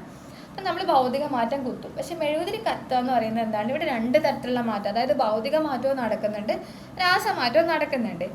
ഇവിടെ എന്തൊക്കെയാണ് സംഭവിക്കുന്നതെന്ന് വെച്ച് കഴിഞ്ഞാൽ, ഇതൊരു മെഴുകുതിരിയാണ്. നിങ്ങൾ അസ്യൂം ചെയ്യണം കേട്ടോ, മെഴുകുതിരിയാണ് എന്നുള്ളത്. മെഴുകുതിരിയാണ്. ഇത് കത്തുവാണ്. അങ്ങനെ ഈ മെഴുകുതിരി കത്തുവാണ്. അപ്പോൾ ഇവിടെ എന്താ സംഭവിക്കുന്നതെന്ന് വെച്ച് കഴിഞ്ഞാൽ, ഇവിടെ രണ്ട് ചേഞ്ച് നടക്കുന്നു എന്ന് പറഞ്ഞു അല്ലേ? ഫിസിക്കൽ ചേഞ്ച് നടക്കുന്നുണ്ട്, കെമിക്കൽ ചേഞ്ച് നടക്കുന്നുണ്ട്. എന്തുകൊണ്ടാണ് അങ്ങനെ പറയുന്നതെന്ന് വിചാരിച്ചാൽ, ഫിസിക്കൽ ചേഞ്ച് എന്ന് പറയുന്നത് ഈ വാക്സ് ഇത് കത്തുമ്പോൾ ഈ വാക്സ് എന്ത് ചെയ്യുന്നുണ്ട്? സ്വാഭാവികമായിട്ട് ഇത് എന്ത് ചെയ്യുന്നുണ്ട്? ഇങ്ങനെ ഉരുകി തീർന്നു പോകും. വാക്സ് എന്ത് ചെയ്യുന്നുണ്ട്? മെൽറ്റ് ചെയ്യുന്നുണ്ട്. വാക്സ് മെൽറ്റ് ചെയ്യുന്നത് എന്താണ്? വാക്സ് മെൽറ്റ് ചെയ്യുന്നത് ഫിസിക്കൽ ചേഞ്ച് ആണ്. വാക്സ് മെൽറ്റ് ചെയ്യുന്നത് ഫിസിക്കൽ ചേഞ്ച് ആണ്. ഇനി ഇവിടെ കെമിക്കൽ ചേഞ്ച് നടക്കുന്നു എന്ന് വെച്ച് കഴിഞ്ഞാൽ, ഇവിടെ വാക്സ് എന്ത് ചെയ്യുന്നുണ്ട്? ഓക്സിജനുമായിട്ട് റിയാക്ട് ചെയ്യുന്നുണ്ട്. അതായത് ഇവിടെ കാർബൺ ഡൈ ഓക്സൈഡും വാട്ടർ വേപ്പറും ലൈറ്റും ഹീറ്റും ഒക്കെ ഉണ്ടാവുന്നുണ്ട്. അതായത് ഈ വാക്സ് ഇവിടുത്തെ ഓക്സിജനുമായിട്ടും എന്ത് ചെയ്യുന്നുണ്ട്? റിയാക്ട് ചെയ്യുന്നുണ്ട്. ആ ഒരു സംഭവം ഇവിടെ നടക്കുന്നുണ്ട്. എന്നിട്ട് എന്തുണ്ടാവുന്നുണ്ട്? Carbon dioxide, water vapour, light, heat ഒക്കെ ഉണ്ടാവുന്നുണ്ട് ഇതിൻ്റെ കൂടെ തന്നെ. അതെന്താണ്? ഇറിവേഴ്സിബിൾ ആണ്. അതുകൊണ്ടാണ് ഇവിടെ എന്താണെന്ന് പറയുന്നത്? ഇതൊരു both physical and chemical change ആണെന്ന് പറയുന്നത്. അപ്പം ഇവിടെ എന്ന് പറയുന്നത് രണ്ട് കാര്യങ്ങൾ നടക്കുന്നുണ്ട്. ഒന്നെന്ന് പറയുന്നത് മെൽറ്റിംഗ് ആണ്. രണ്ടാമത്തേന്ന് പറഞ്ഞാൽ എന്താണ്? ബേണിംഗ് ആണ്. രണ്ടും നടക്കുന്നുണ്ട് ഇവിടെ. മെഴുകുരുകുന്നു എന്ന് പറഞ്ഞാലും വാക്സ് മെൽറ്റ് മാത്രമാണ്. മെൽറ്റിംഗ് എന്ന് പറഞ്ഞാൽ എന്താണ്? ഭൗതിക മാറ്റമാണ്. വാക്സ് മെൽറ്റ് ചെയ്യുന്നത് എന്താണ്? ഭൗതിക മാറ്റമാണ്. അപ്പോൾ ഭൗതിക മാറ്റം മനസ്സിലായി നമുക്ക്. ഇനി ഇവിടെ ബേണിംഗ് എന്ന് പറയുന്ന ഒരു സംഭവം നടക്കുന്നുണ്ട്. അതായത് ഈ ഇങ്ങനെ കത്തിക്കൊണ്ടിരിക്കുമ്പോൾ ഈ ഉരുകില്ലേ വാക്സ്, ആ ഉരുകുന്ന വാക്സ് തന്നെ ഓക്സിജനുമായിട്ട് എന്ത് ചെയ്യും? റിയാക്ട് ചെയ്തിട്ട് എന്തും ഉണ്ടാക്കുന്നുണ്ട്? അവിടെ കാർബൺ ഡൈ ഓക്സൈഡും അതുപോലെ തന്നെ ലൈറ്റും പിന്നെ കുറച്ച് ചാരമൊക്കെ നിങ്ങൾക്ക് കത്തിയ സ്ഥലത്ത് നോക്കിയാൽ മനസ്സിലാവും. കുറച്ച് സൂട്ട് പോലെയുള്ള സാധനങ്ങൾ, കറുത്ത സബ്സ്റ്റൻസ് ഒക്കെ എന്തുണ്ടാവും? ആ മെഴുകുതിരി കത്തിച്ച് വെച്ചാൽ ഉണ്ടാവും. അപ്പോൾ ഇവിടെ entire process of burning A candle എന്ന് പറയുന്നത് എന്താണ്? ആ ഒരു മെൽറ്റിംഗ് എന്ന് പറയുന്ന ഒരു ഫിസിക്കൽ ചേഞ്ചും അതുപോലെ തന്നെ കമ്പഷൻ എന്ന് പറയുന്ന ഒരു കെമിക്കൽ ചേഞ്ചും കൂടി ചേർന്നതാണ് എന്തെന്ന് പറയുന്നത്? മെഴുകുതിരി കത്തുന്നു എന്നുള്ള ആ ഒരു എൻ്റയർ പ്രോസസ്സ് എന്ന് പറയുന്നത്. അപ്പോൾ മെഴുകുതിരി കത്തുന്നു എന്ന് പറഞ്ഞാൽ എന്താണ്? രാസമാറ്റമാണ്, ഭൗതിക മാറ്റമാണ്. അപ്പോൾ ക്വസ്റ്റ്യൻ വന്നാൽ ശ്രദ്ധിക്കുക. ഓപ്ഷൻ എയിൽ ഭൗതിക മാറ്റം തരും, ഓപ്ഷൻ ബിയിൽ രാസമാറ്റം തരും, option C both A and B തരും, option D none of the above തരും. എന്നിട്ട് നമ്മൾ എന്ത് ചെയ്യും? നമ്മൾ പോയിട്ട് ഭൗതിക മാറ്റത്തിൽ കുത്തും, തെറ്റും. 0.33 നമ്മളുടെ നഷ്ടപ്പെടും. അപ്പോൾ ഇവിടെ എന്താണ്? രണ്ടും നടക്കുന്നുണ്ട്. ഇനി മാറിപ്പോരുത് കേട്ടോ. മെഴുക് ഉരുക എന്ന് പറഞ്ഞാൽ മെൽറ്റിംഗ്. അതെന്താണ്? ഭൗതിക മാറ്റം മാത്രമാണ്. കത്തുമ്പോൾ എന്തൊക്കെ സംഭവിക്കുന്നുണ്ട്? മെൽറ്റിങ്ങും നടക്കുന്നുണ്ട്, ബേണിങ്ങും നടക്കുന്നുണ്ട്. അതാണ് അവിടെ മനസ്സിലാക്കേണ്ടത്. അപ്പോൾ മെൽറ്റിംഗ് എന്ന് പറയുന്നത് ഭൗതിക മാറ്റവും ബേണിംഗ് എന്ന് പറയുന്നത് എന്താണ്? രാസമാറ്റമാണ്. കത്തുമ്പോൾ ഇത് രണ്ടും സംഭവിക്കുന്നുണ്ട്. അതുകൊണ്ടാണ് അതിനെന്ത് വിളിച്ചത്? ഭൗതിക മാറ്റം പ്ലസ് രാസമാറ്റം നടക്കുന്നുണ്ട് ഒരു മെഴുകുതിരി കത്തുന്ന സമയത്ത്. ഓക്കെ അല്ലേ? ഇനി അടുത്തത് ജലം ഐസാകുന്നു. സംശയമൊന്നുമില്ലല്ലോ, ജലം ഐസാകുന്നത് എന്താണ്? ഭൗതിക മാറ്റമാണ്. കാരണം ജലത്തിനെ കൂൾ ചെയ്തിട്ടാണ് എന്താക്കുന്നത്? ഐസ് ആക്കുന്നത്. ഇനി ഐസിനെ ചൂടാക്കിയാൽ എന്താവും? അത് ജലമായിട്ട് മാറും. ഐസ് ഉരുകുന്നതും എന്തുതന്നെയാണ്? ഭൗതിക മാറ്റം തന്നെയാണ്. ഇനി ഉപ്പ് ജലത്തിൽ ലയിക്കുന്നു. ഇതും എന്താണ്? ഭൗതിക മാറ്റമാണ്. കാരണം ആ ജലം ഉപ്പ് കലക്കിയ വെള്ളത്തിനെ നമ്മൾ എന്ത് ചെയ്യുക? ആ വെള്ളത്തിലുള്ള വെള്ളത്തിൽ എന്ത് ചെയ്യുക, ഉപ്പ് കലക്കുക. ഇനി നമ്മൾ എന്ത് ചെയ്യുക, ആ ഉപ്പ് വെള്ളത്തിനെ ചൂടാക്കി കഴിഞ്ഞ് കഴിഞ്ഞാൽ വെള്ളം മുഴുവൻ വേപ്പറൈസായി പോയി കഴിഞ്ഞാൽ നമ്മൾ കലക്കിയ ആ ഉപ്പിനെ നമുക്ക് എന്ത് ചെയ്യും, തിരിച്ച് കിട്ടും. അപ്പോൾ അതെന്ന് പറയുന്നത് എന്താണ്, ഭൗതിക മാറ്റമാണ്. ഇരുമ്പ് തുരുമ്പ് പിടിക്കുന്നത് എന്താണ്, രാസമാറ്റാണ്. വിറക് കത്തുന്നു, ബേണിംഗ് എന്ന് പറയുന്നത് എന്ത് രാസമാറ്റാണ്. വിറക് കത്തുന്നതും എന്താണ്, രാസമാറ്റാണ്. അപ്പോൾ അതെന്ത് ചെയ്യുക, ഓർത്ത് വെക്കുക. ഇരുമ്പ് തുരുമ്പിക്കുന്ന സമയത്ത് അവിടെ എന്തുണ്ടാവും, റസ്റ്റിംഗ് ഓഫ് അയൺ എന്നാണ് പറയുന്നത്. അതെന്ന് പറയുന്നത് ഒരു ഓക്സിഡേഷൻ റിയാക്ഷനാണ്. അതായത് ഇരുമ്പ് ഓക്സിജനുമായിട്ട് റിയാക്ട് ചെയ്തിട്ടാണ് എന്തുണ്ടാവുന്നത്, തുരുമ്പ് ഉണ്ടാവുന്നത്. തുരുമ്പെന്ന് പറയുന്നത് അയൺ ഓക്സൈഡ് എന്ന് പറഞ്ഞ പുതിയൊരു വസ്തുവാണ്. അപ്പോൾ അവിടെ എന്താണ്, രാസമാറ്റാണ്. വിറക് കത്തുന്നതും എന്തുതന്നെയാണ്, രാസമാറ്റാണ്. കാരണം ബേണിങ്ങിൽ എന്താ സംഭവിക്കുന്നത്, കെമിക്കൽ ചേഞ്ചാണ് സംഭവിക്കുന്നത്.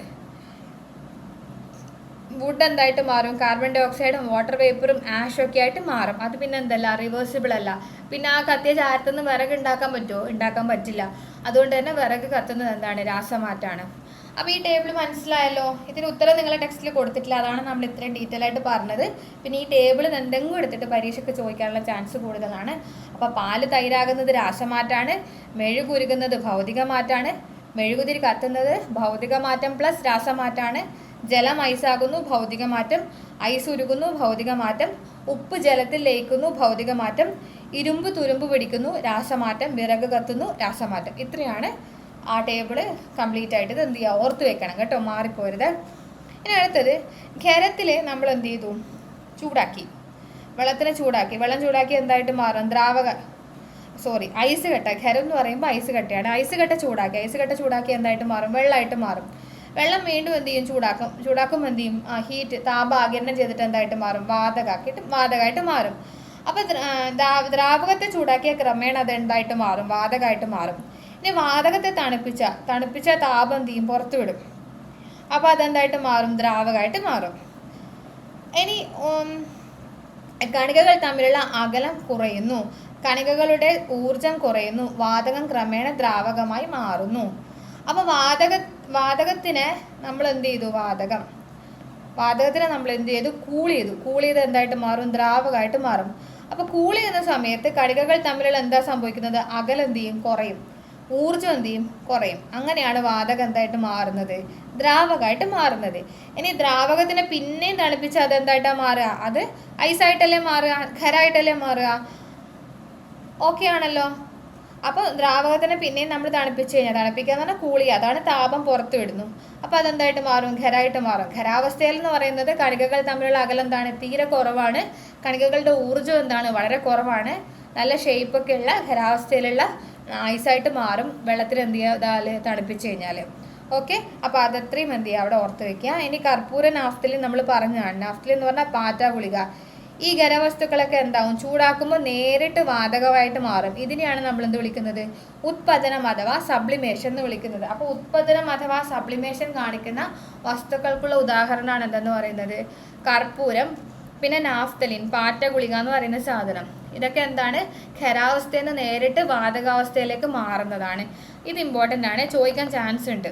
കാരണം സബ്ലിമേഷൻ കാണിക്കുന്ന വസ്തുക്കൾക്ക് എക്സാമ്പിൾ എന്ന് പറഞ്ഞിട്ട് കുറേ ഓപ്ഷൻ ഉണ്ടാവും, ഐസ്, വിറക്, നാഫ്തലീൻ എന്നൊക്കെ പറഞ്ഞിട്ട്. അപ്പോൾ അവിടെ എന്താണ്, നാഫ്തലീനും കർപ്പൂരമാണ് നമ്മളെ ടെക്സ്റ്റിൽ കൊടുത്തിരിക്കുന്ന 2 എക്സാമ്പിൾ. നാഫ്തലീൻ പാറ്റ ഗുളിക എന്നറിയപ്പെടുന്ന സാധനം, പിന്നെ കർപ്പൂരം.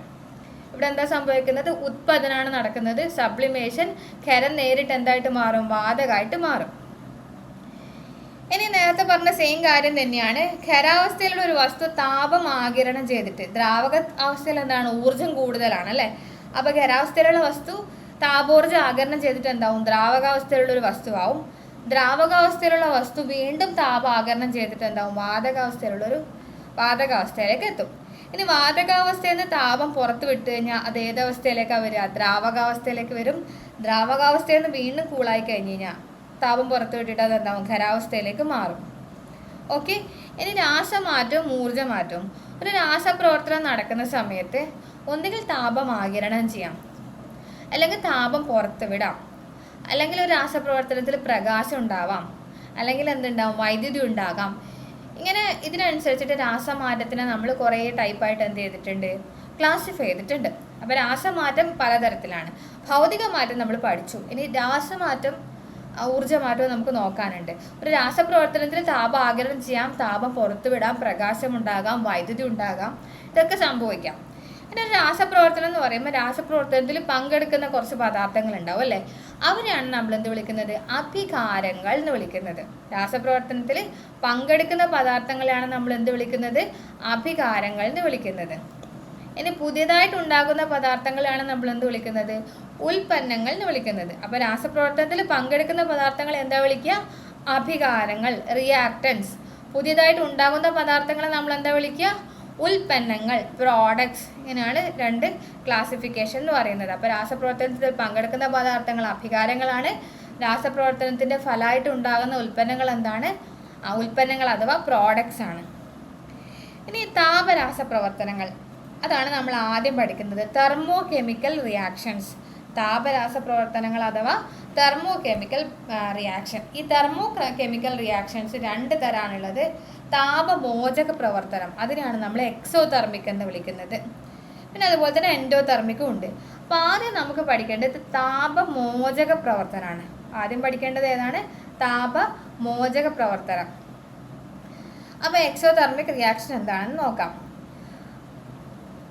ഓക്കെ, താപരാസ പ്രവർത്തനങ്ങളിൽ ആദ്യത്തെയാണ് നമ്മൾ നോക്കുന്നത് എക്സോതെർമിക് റിയാക്ഷൻ. എക്സോതെർമിക് റിയാക്ഷൻ എന്ന് പറഞ്ഞാൽ എന്താണ്? താപം പുറത്തുവിടുന്ന പ്രവർത്തനങ്ങളെയാണ് നമ്മൾ എന്ത് വിളിക്കുന്നത്? എക്സോതെർമിക് റിയാക്ഷൻ എന്ന് വിളിക്കുന്നത്. അപ്പോൾ നമ്മളോട് പറയുന്നത് ഒരു ടെസ്റ്റ് ട്യൂബിൽ എന്ത് ചെയ്യുക? ഒരു കഷ്ണം മാഗ്നീഷ്യം എടുക്കുക. ഒരു ടെസ്റ്റ് ട്യൂബാണ്, ഇതിൻ്റെ ഉള്ളിൽ എന്ത് ചെയ്യുക? ഒരു ചെറിയ കഷ്ണം എന്തെടുത്തു? മാഗ്നീഷ്യം എടുത്തു. മാഗ്നീഷ്യം എടുത്തതിന് ശേഷം ഇതിൻ്റെ അകത്തേക്ക് എന്ത് ചെയ്തു? കുറച്ച് നേർപ്പിച്ച ഹൈഡ്രോക്ലോറിക് ആസിഡ് എന്ത് ചെയ്യുക? ആഡ് ചെയ്യാം. അപ്പോൾ ഒരു ടെസ്റ്റ് ട്യൂബിൽ നമ്മൾ മാഗ്നീഷ്യം എടുത്തു, അതിലേക്ക് എന്ത് ചെയ്തു? നേർപ്പിച്ച ഹൈഡ്രോക്ലോറിക് ആസിഡ് നമ്മൾ എന്ത് ചെയ്തു? ആഡ് ചെയ്തു. ഓക്കെ, എന്നിട്ട് എന്ത് ചെയ്യുക? ഒരു കത്തിച്ച തീപ്പെട്ടിക്കോല് കത്തിച്ചിട്ട് എന്ത് ചെയ്യുക? ഈ ടെസ്റ്റ് ട്യൂബിൻ്റെ അടുത്തേക്ക് എന്ത് ചെയ്യുക? കൊണ്ടുവരിക. കൊണ്ടുവന്നു കഴിഞ്ഞാൽ ഒരു ടപ്പ് ശബ്ദത്തോടെ എന്ത് ചെയ്യും? ഒരു വാതകം കത്തും. അപ്പോൾ ഇവിടെ എന്താ സംഭവിച്ചതെന്നാണ് നമുക്ക് നോക്കേണ്ടത്. പിന്നെ അതുപോലെ തന്നെ ഈ ടെസ്റ്റ് ട്യൂബിൻ്റെ അടിഭാഗത്ത് സ്പർശിച്ച് നോക്കിക്കഴിഞ്ഞാൽ നിങ്ങൾക്ക് എന്ത് അനുഭവപ്പെടും? ചൂട് അനുഭവപ്പെടും. ഇവിടെ നല്ല ഹോട്ടായിരിക്കും ടെസ്റ്റ് ട്യൂബിൻ്റെ അടിഭാഗം എന്ന് പറയുന്നത്. അപ്പോൾ ഇവിടെ എന്ത് സംഭവിക്കുന്നുണ്ട്? ഈ റിയാക്ഷൻ്റെ ഫലമായിട്ട് ഹീറ്റ് എന്ത് ചെയ്യുന്നുണ്ട്? പുറത്തേക്ക് വിടുന്നുണ്ട്. അപ്പോൾ ഇതൊരു താപമോചക പ്രവർത്തനത്തിന് എക്സാമ്പിളാണ്. ഈ എക്സാമ്പിൾസ് നോട്ട് ചെയ്ത് വെക്കണം. കാരണം മാഗ്നീഷ്യം എന്താണ് ഹൈഡ്രോക്ലോറിക് ആസിഡുമായിട്ട് റിയാക്ട് ചെയ്യുന്നത് എന്ത് പ്രവർത്തനമാണ് നമ്മളോട് ചോദിക്കും. അപ്പോൾ മാഗ്നീഷ്യം ഹൈഡ്രോക്ലോറിക് ആസിഡുമായിട്ട് റിയാക്ട് ചെയ്യുന്നത് താപമോചക പ്രവർത്തനത്തിന് ഉദാഹരണമാണ്. അപ്പോൾ മാഗ്നീഷ്യം ഹൈഡ്രോക്ലോറിക് ആസിഡും കൂടെ റിയാക്ട് ചെയ്ത് കഴിഞ്ഞാൽ നമുക്ക് മാഗ്നീഷ്യം ക്ലോറൈഡും ഹൈഡ്രജനും പിന്നെ ഹീറ്റുമാണ് ഉണ്ടാവുന്നത്. ഓക്കെ, അപ്പോൾ മാഗ്നീഷ്യം ഹൈഡ്രോക്ലോറിക് ആസിഡുമായിട്ട് റിയാക്ട് ചെയ്യുന്നത് എന്ത് റിയാക്ഷനാണ്? താപമോചക പ്രവർത്തനമാണ്. അതുകൊണ്ടാണ് ടെസ്റ്റ് ട്യൂബിൻ്റെ അടിഭാഗത്ത് തൊട്ട് നോക്കുമ്പോൾ നമുക്ക് എന്താ അനുഭവപ്പെടുന്നത്? ചൂട് തോന്നും. അത് ഹീറ്റ് അവിടെ നമുക്ക് ഹീറ്റ് അനുഭവപ്പെടും. അപ്പോൾ അതാണ് ഒന്നാമത്തേന്ന് പറയുന്നത്. ഓക്കെ, അപ്പോൾ അത് നോക്കാം. ഇനി അടുത്തതെന്ന് പറയുന്നത് ഒരു സ്റ്റീൽ കപ്പിൽ എന്ത് ചെയ്യുക? നീറ്റ് കക്ക എടുക്കുക. നീറ്റ് കക്ക എടുത്തിട്ട് അതിലേക്ക് എന്ത് ചെയ്യുക? അല്പം എന്ത് ആഡ് ചെയ്യുക? ജലം ആഡ് ചെയ്യാം. നീറ്റ് കക്കയിൽ വെള്ളം ആഡ് ചെയ്യാം.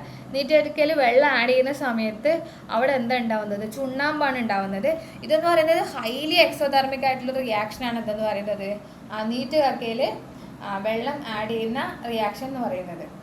അപ്പോൾ ആ റിയാക്ഷൻ ജസ്റ്റ് പറയാം. അതും തന്നെയാണ് എക്സോതെർമിക് റിയാക്ഷനാണ്. അപ്പോൾ നീറ്റ് കക്ക എന്ന് പറയുന്നത് കാൽഷ്യം ഓക്സൈഡാണ്. നീറ്റ് കക്ക എന്ന് പറയുന്നത് കാൽഷ്യം ഓക്സൈഡാണ്. കാൽഷ്യം ഓക്സൈഡിൽ നമ്മൾ എന്ത് ചെയ്യുക? വാട്ടർ ആഡ് ചെയ്ത് കഴിഞ്ഞാൽ അവിടെ എന്താ ഉണ്ടാകുന്നത്? Calcium hydroxide. അതാണ് നമ്മൾ എന്തെന്ന് പറയുന്നത്? ചുണ്ണാമ്പ് എന്ന് പറയുന്ന സാധനം. ചുണ്ണാമ്പ് പ്ലസ് അവിടെ എന്തുണ്ടാവും? ഹീറ്റ് ഉണ്ടാവും. ഇത് ഹൈലി എക്സോതെർമിക് ആയിട്ടുള്ള, അതായത് താപമോചക പ്രവർത്തനത്തിൻ്റെ ഒരു ക്ലാസിക് എക്സാമ്പിളാണ് എന്തെന്ന് പറയുന്നത്? നീറ്റ് കക്കയിൽ വെള്ളം ആഡ് ചെയ്യുന്നത്. ഒരു ഹിസ്സിങ് സൗണ്ടും നല്ല ഹീറ്റൊക്കെ എന്ത് ചെയ്യും? ജനറേറ്റ് ചെയ്യും. ചിലപ്പോൾ ശ്രദ്ധിച്ചിട്ടുണ്ടോയെന്ന് അറിയില്ല. എന്താ നല്ല എക്സോതെർമിക് ആയിട്ടുള്ള റിയാക്ഷനാണ്. താപമോചക പ്രവർത്തനത്തിൻ്റെ ഒരു ബെസ്റ്റ് എക്സാമ്പിളാണ് എന്തെന്ന് പറയുന്നത്? നീറ്റ് കക്കയിൽ വെള്ളം ആഡ് ചെയ്യുക. അപ്പോൾ നമുക്ക് ചുണ്ണാമ്പും ഹീറ്റും ഉണ്ടാവും. ഓക്കെ, അപ്പോൾ കാൽഷ്യം ഹൈഡ്രോക്സൈഡിനെയാണ് നമ്മൾ എന്ത് വിളിക്കുന്നത്? Slaked lime water. അതാണ് ചുണ്ണാമ്പ് എന്ന് പറയുന്നത്. അപ്പോൾ ഈ മിക്സർ ബോയിൽ ചെയ്യും, ഇങ്ങനെ തിളയ്ക്കും കിടന്നിട്ട്. എന്നിട്ട് എന്ത് ചെയ്യും? ഒരു ഹിസ്സിങ് സൗണ്ട് ഉണ്ടാവും, നല്ല ഹീറ്റും ഉണ്ടാവും. അപ്പോൾ ലാർജ് എമൗണ്ട് ഓഫ് ഹീറ്റ് എന്ത് ചെയ്യുന്നുണ്ട്? ഈ ഒരു റിയാക്ഷനിൽ എന്ത് ചെയ്യുന്നുണ്ട്? പുറന്തള്ളുന്നുണ്ട്. ഓക്കെ, അപ്പോൾ അതെന്ത് ചെയ്യുക? ജസ്റ്റ് മനസ്സിലാക്കുക. ഈ പ്രോസസ്സിനാണ് സ്ലേക്കിംഗ് എന്നൊക്കെ പറയും. ഇതിനെ വിളിക്കുന്ന പേരാണ് സ്ലേക്കിംഗ് എന്ന് പറയുന്നത്. അപ്പോൾ ഇതെന്താണ്? എക്സോതെർമിക് റിയാക്ഷൻ എക്സാമ്പിളാണ്. അപ്പോൾ 2 എക്സാമ്പിളാണ് നിങ്ങളുടെ ടെക്സ്റ്റിൽ തന്നിട്ടുള്ളത്. ഒന്ന് എന്താ, മെഗ്നീഷ്യത്തിൻ്റെ കൂടെ എന്ത് ചെയ്യുക, ഹൈഡ്രോക്ലോറിക് ആസിഡ് ആഡ് ചെയ്യുമ്പം ഹൈഡ്രജനും ഹീറ്റും ഉണ്ടാകുന്നുണ്ട്. രണ്ടാമത്തത് നീറ്റ് കക്കയിൽ വെള്ളം ആഡ് ചെയ്യുമ്പോൾ ചുണ്ണാമ്പും എന്തുണ്ടാവുന്നുണ്ട്, ഹീറ്റും ഉണ്ടാകുന്നുണ്ട്. ഇത് രണ്ടും എന്താണ്, താപമോചക പ്രവർത്തനങ്ങൾക്ക് എക്സാമ്പിളാണ്. ഈ 2 എക്സാമ്പിൾ എന്ത് ചെയ്യണം, ഓർത്ത് വെക്കണം, പഠിച്ചു വെക്കണം. ചിലപ്പോൾ നമ്മളോട് ഈ എക്സാമ്പിൾ തന്നിട്ട് ചോദിക്കും ഇതെന്ത് പ്രവർത്തനമാണ്, എക്സോതെർമിക് ആണോ എൻഡോതെർമിക് ആണോ അല്ല ഭൗതിക മാറ്റാണോ എന്നൊക്കെ പറഞ്ഞിട്ട് ഓപ്ഷൻസ് തരും. അപ്പോൾ നമുക്ക് അറിയണം ഇതെന്ത് റിയാക്ഷനാണെന്നുള്ളത്. ഇത് രണ്ടും എന്താണ്, എക്സോതെർമിക് റിയാക്ഷനാണ്. അപ്പോൾ എക്സോതെർമിക് അഥവാ താപമോചക പ്രവർത്തനം എന്ന് പറഞ്ഞാൽ എന്താണ്, ഒരു രാസപ്രവർത്തനത്തിൻ്റെ ഫലമായിട്ട്. അപ്പോൾ ഇവിടെ നടക്കുന്ന രാസപ്രവർത്തനം എന്താണ്, മെഗ്നീഷ്യം ഹൈഡ്രോക്ലോറിക് ആസിഡും കൂടെ റിയാക്ട് ചെയ്യുന്നു. അതാണ് അവിടുത്തെ രാസപ്രവർത്തനം. ആ രാസപ്രവർത്തനത്തിൻ്റെ ഫലമായിട്ട് താപം പുറത്തുവിടുന്നുണ്ട്. അങ്ങനെ താപം പുറത്തുവിടുന്നെങ്കിൽ അത്തരം പ്രവർത്തനങ്ങൾ താപമോചക പ്രവർത്തനങ്ങൾ എന്നറിയപ്പെടുന്നു. ഒരു രാസപ്രവർത്തനത്തിൻ്റെ ഫലമായിട്ട് താപം പുറത്തുവിടുന്നുവെങ്കിൽ അത്തരം പ്രവർത്തനങ്ങൾ താപമോചക പ്രവർത്തനങ്ങൾ എക്സോതെർമിക് റിയാക്ഷൻസ് എന്നറിയപ്പെടുന്നു. ഇനി അടുത്തത് താപാകിരണ പ്രവർത്തനമാണ്. ഇവിടെ എന്താ ചെയ്യുന്നത്, ടെമ്പറേച്ചറെ ആകിരണം ചെയ്യും. അപ്പോൾ നമുക്ക് അവിടെ ഒരു കൂളിംഗ് ആണ് എഫക്റ്റ് അനുഭവപ്പെടുക. അതിനാണ് നമ്മൾ എന്ത് വിളിക്കുന്നത്, എൻഡോതെർമിക് റിയാക്ഷൻ എന്ന് പറയുന്നത്. അപ്പോൾ ഫസ്റ്റ് എന്ന് പറയുന്നത് പൊട്ടാസ്യം പെർമാംഗനേറ്റിന് എന്ത് ചെയ്യാം, നമ്മൾ എന്ത് ചെയ്യാം, പൊട്ടാസ്യം പെർമാംഗനേറ്റിൻ്റെ വിഘടനം. പൊട്ടാസ്യം പെർമാംഗനേറ്റിൻ്റെ വിഘടനം എന്ന് പറയുന്നത് എന്താണ്, ഒരു താപാകിരണ പ്രവർത്തനമാണ്. അതായത് ഈ പൊട്ടാസ്യം പെർമാംഗനേറ്റിന് എന്ത് ചെയ്യുക, ഒന്ന് ചൂടാക്കുക. KMnO4 ഇതാണ് പൊട്ടാസ്യം പെർമാംഗനേറ്റ് എന്ന് പറയുന്നത്. ഇതിനെ നമ്മൾ എന്ത് ചെയ്തു, ചൂടാക്കി. അതായത് ഇതൊരു ബെൻസൺ ബർണറിൽ എടുക്കുക. എന്നിട്ട് എന്ത് ചെയ്യുക, പൊട്ടാസ്യം പെർമാംഗനേറ്റ് എന്ത് ചെയ്യുക, ചൂടാക്കുക. അപ്പോൾ ഇവിടെ എന്താ ഉണ്ടാവുമെന്ന് വെച്ച് കഴിഞ്ഞാൽ പൊട്ടാസ്യം മാംഗനേറ്റും അതുപോലെ തന്നെ മാംഗനീസ് ഓക്സൈഡും ഓക്സിജൻ ഗ്യാസൊക്കെയാണ് ഉണ്ടാവുന്നത്. ഓക്കെ, അപ്പോൾ ഇതെന്ന് പറയുന്നത് എന്തിന് എക്സാമ്പിളാണ്, thermal decomposition of potassium permanganate എന്ന് പറയുന്നത് ഒരു താപ ആകിരണ പ്രവർത്തനത്തിന് എക്സാമ്പിളാണ്. എൻഡോതെർമിക് റിയാക്ഷൻ എക്സാമ്പിളാണ് എന്തെന്ന് പറയുന്നത്, പൊട്ടാസ്യം പെർമാംഗനേറ്റിൻ്റെ എന്തെന്ന് പറയുന്നത്, വിഘടനം എന്ന് പറയുന്നത്. അപ്പോൾ ഇത് ചെയ്യേണ്ടത് എങ്ങനെയാണ്, ഒരു ടെസ്റ്റ് ട്യൂബ് എടുക്കുക. ടെസ്റ്റ് ട്യൂബിൽ കുറച്ച് എന്ത് ചെയ്യുക, പൊട്ടാസ്യം പെർമാംഗനേറ്റ് എടുക്കുക, KMnO4 എടുക്കുക. ഓക്കെ, എന്നിട്ട് എന്ത് ചെയ്യുക, നമ്മൾ ചൂടാക്കുക. ചൂടാക്കി കഴിഞ്ഞാൽ എന്തൊക്കെ ഉണ്ടാവും എന്ന് പറഞ്ഞു, പൊട്ടാസ്യം മാംഗനേറ്റ് ഉണ്ടാവും. പൊട്ടാസ്യം മാംഗനേറ്റ് പ്ലസ് എന്തുണ്ടാവും, മാംഗനീസ് ഓക്സൈഡ് ഉണ്ടാവും. പിന്നെ അതിൻ്റെ കൂടെ എന്തുണ്ടാവും, ഓക്സിജനും ഉണ്ടാവും. ഇത്രയാണ് ഇവിടെ ഉണ്ടാവുന്നത്. ഇനി ഇവിടെ എന്ത് ചെയ്യാന്ന് വെച്ച് കഴിഞ്ഞാൽ, അപ്പോൾ നമ്മൾ എന്ത് ചെയ്തു, ഒരു ടെസ്റ്റ് ട്യൂബിൽ കുറച്ച് എന്ത് ചെയ്തു, പൊട്ടാസ്യം പെർമാംഗനേറ്റ് എടുത്ത് ചൂടാക്കി. ഇനി ഇവിടെ എന്ത് ചെയ്യാന്ന് വെച്ച് കഴിഞ്ഞാൽ, എരിയുന്ന ഒരു ചന്ദനത്തിരി എന്ത് ചെയ്യുക, ഇവിടെ കൊണ്ടുവരാം. എരിയുന്നത് അത് പെട്ടെന്ന് എന്ത് ചെയ്യും, കത്തും. ഈ ടെസ്റ്റ് ട്യൂബിൽ എടുക്കാൻ കൊണ്ടുവരുമ്പോൾ എന്ത് ചെയ്യും, പെട്ടെന്ന് കത്തും. കാരണം കത്തുന്നത് എന്തുകൊണ്ടാണ്, ഇവിടെ എന്ത് ചെയ്യുന്നുണ്ട്, ഈ റിയാക്ഷൻ്റെ ഫലമായിട്ട് എന്ത് വരുന്നുണ്ട്, ഓക്സിജൻ എന്ത് ചെയ്യുന്നുണ്ട്, റിലീസ് ചെയ്യുന്നുണ്ട്. ഓക്സിജൻ എന്ന് പറയുന്നത് എന്താണ്, കത്താൻ സഹായിക്കുന്ന വാതകമാണ് എന്തെന്ന് പറയുന്നത്, ഓക്സിജൻ എന്ന് പറയുന്നത്. അപ്പോൾ ഇത് എന്തിന് എക്സാമ്പിളാണ്, ഒരു എൻഡോതെർമിക് റിയാക്ഷൻ എക്സാമ്പിളാണ്. ഓക്കെ, അപ്പോൾ ഇതിൻ്റെ ഒരു ഉൽപ്പന്നമാണ് പൊട്ടാസ്യം പെർമാംഗനേറ്റ് വിഘടിക്കുമ്പോൾ ഉണ്ടാകുന്ന ഒരു ഉൽപ്പന്നമാണ് എന്തെന്ന് പറയുന്നത്, ഓക്സിജൻ വാതകം എന്ന് പറയുന്നത്. അപ്പോൾ ഈ പൊട്ടാസ്യം പെർമാംഗനേറ്റിനെ നമുക്ക് എന്ത് ചെയ്യണം, വിഘടിപ്പിക്കണം. അതിന് വേണ്ടിയിട്ട് ഏത് ഊർജ്ജമാണ് ഉപയോഗിച്ചത്, നമ്മൾ ഈ കൊടുക്കുന്ന താപോർജ്ജം ഉപയോഗിച്ചിട്ടാണ് പൊട്ടാസ്യം പെർമാംഗനേറ്റ് എന്തൊക്കെയായിട്ട് വിഘടിച്ചത്, പൊട്ടാസ്യം മാംഗനേറ്റും മാംഗനീസ് ഓക്സൈഡും ഓക്സിജനുമായിട്ട് എന്ത് ചെയ്തു, വിഘടിച്ചു. ഇനി ഇവിടെ തൊട്ടുപോയി കഴിഞ്ഞാൽ നമുക്ക് എന്താണ് അനുഭവപ്പെടുക, കൂളിംഗ് ആണ് അനുഭവപ്പെടുക. അപ്പോൾ അതായത് ഇവിടെ ഹീറ്റ് മുഴുവൻ ആഗിരണം ചെയ്തിട്ട് പൊട്ടാസ്യം പെർമാംഗനേറ്റ് എന്തായിട്ട് മാറി, പൊട്ടാസ്യം മാംഗനേറ്റും മാംഗനീസ് ഓക്സൈഡും ഓക്സിജനുമായിട്ട് എന്ത് ചെയ്തു, കൺവേർട്ടായി. അപ്പോൾ ഇത് എന്തിന് എക്സാമ്പിളാണ്, എൻഡോതെർമിക് റിയാക്ഷൻ എക്സാമ്പിളാണ്, അഥവാ താപാകിരണ പ്രവർത്തനത്തിന് എക്സാമ്പിളാണ്. ഇനി അടുത്തത്, ഒരു വാച്ച് ഗ്ലാസ്സിൽ എന്ത് ചെയ്യുക, കുറച്ച് അമോണിയം ക്ലോറൈഡ് എടുക്കുക. വാച്ച് ഗ്ലാസ്സിൽ കുറച്ച് അമോണിയം ക്ലോറൈഡ് എടുക്കുക. പിന്നെ അതിൻ്റെ കൂടെ തന്നെ എന്ത് എടുക്കുക, ബേരിയം ഹൈഡ്രോക്സൈഡും കൂടെ എടുക്കുക. അമോണിയം ക്ലോറൈഡും എടുക്കുക, ബേരിയം ഹൈഡ്രോക്സൈഡാണ്. ബേരിയം ഹൈഡ്രോക്സൈഡും എടുക്കുക. അമോണിയം ക്ലോറൈഡും ബേരിയം ഹൈഡ്രോക്സൈഡും എടുക്കുക. ഇനി എന്താ ചെയ്യേണ്ടതെന്ന് വെച്ച് കഴിഞ്ഞാൽ, ഇത് രണ്ടും കൂടെ റിയാക്ട് ചെയ്യും. ഇവിടെ എന്തൊക്കെയാണ് റിയാക്ട് ചെയ്യുക, അമോണിയം ക്ലോറൈഡ് എന്ന് പറഞ്ഞാൽ NH4Cl-ഉം ബേരിയം ഹൈഡ്രോക്സൈഡും കൂടെ എന്ത് ചെയ്യും, റിയാക്ട് ചെയ്യും. ഇതെന്ന് പറയുന്നത് എൻഡോതെർമിക് ആയിട്ടുള്ള റിയാക്ഷനാണ്. ഇവിടെ ബേരിയം ക്ലോറൈഡും അതുപോലെ തന്നെ അമോണിയ, വാട്ടർ ഇത്രയാണ് ഇവിടെ ഉണ്ടാവുക. ഈ റിയാക്ഷൻ ഒന്നും പഠിക്കേണ്ട, ഈ എക്സാമ്പിൾ പഠിച്ചു വയ്ക്കുക. അമോണിയം ക്ലോറൈഡും ബേരിയം ഹൈഡ്രോക്സൈഡും തമ്മിൽ റിയാക്ട് ചെയ്യുന്നതെന്ന് പറയുന്നത് ഒരു താപാകിരണ പ്രവർത്തനത്തിന് എക്സാമ്പിളാണ്. അപ്പോൾ നിങ്ങളുടെ ടെക്സ്റ്റിൽ ഇത്ര മാത്രമേ പറഞ്ഞിട്ടുള്ളൂ. ഒരു വാച്ച് ഗ്ലാസ്സിൽ അല്പം അമോണിയം ക്ലോറൈഡ് എടുക്കുക, അതിലേക്ക് അല്പം ബേരിയം ഹൈഡ്രോക്സൈഡ് ചേർത്ത് ഗ്ലാസ് റോഡ് ഉപയോഗിച്ച് നന്നായി ഇളക്കുക. വാച്ച് ഗ്ലാസിൻ്റെ അടിഭാഗം തൊട്ട് നോക്കൂ. അപ്പോൾ അവിടെ നല്ല തണുപ്പുണ്ടാവും. കാരണം എന്താണെന്ന് വെച്ച് കഴിഞ്ഞാൽ ഇവിടെ താപോർജ്ജം എന്ത് ചെയ്യുക ചെയ്യുന്നത്, ആഗിരണം ചെയ്യുകയാണ് ചെയ്യുന്നത്. അപ്പോൾ അമോണിയം ക്ലോറൈഡും ബേരിയം ഹൈഡ്രോക്സൈഡും കൂടെ റിയാക്ട് ചെയ്തിട്ട് ബേരിയം ക്ലോറൈഡും അമോണിയയും വാട്ടറും ആണ് എന്ത് ചെയ്യുന്നത്, ഉണ്ടാക്കുന്നത്. അപ്പോൾ ഇവിടെ എന്താ ചെയ്യുന്നത്, താപം എന്ത് ചെയ്യുക ചെയ്യുന്നത്, ആഗിരണം ചെയ്യുകയാണ് ചെയ്യുന്നത്. അപ്പോൾ 2 എക്സാമ്പിളാണ് നമ്മൾ താപ ആഗിരണ പ്രവർത്തനത്തിന് പഠിച്ചത്. ഒന്നാമത്തേത് പൊട്ടാസ്യം പെർമാംഗനേറ്റിൻ്റെ വിഘടനം, രണ്ടാമത്തത് എന്താണ്, അമോണിയം ക്ലോറൈഡും ബേരിയം ക്ലോറൈഡും തമ്മിലുള്ള റിയാക്ഷൻ. ഇത് രണ്ടും എന്തിന് എക്സാമ്പിളാണ്, താപാകിരണ പ്രവർത്തനത്തിന് എക്സാമ്പിളാണ്. പഠിച്ചു വെക്കണം. കാരണം നിങ്ങൾക്ക് ക്വസ്റ്റ്യൻ പേപ്പറിൽ ചിലപ്പം പൊട്ടാസ്യം പെർമാംഗനേറ്റിൻ്റെ വിഘടനം ഏത് പ്രവർത്തനമാണെന്ന് ചോദിച്ചിട്ട് എൻഡോതെർമിക്, എക്സോതെർമിക് എന്നൊക്കെ പറഞ്ഞിട്ട് നമ്മളോട് എന്ത് ചെയ്യും, ചോദിക്കും.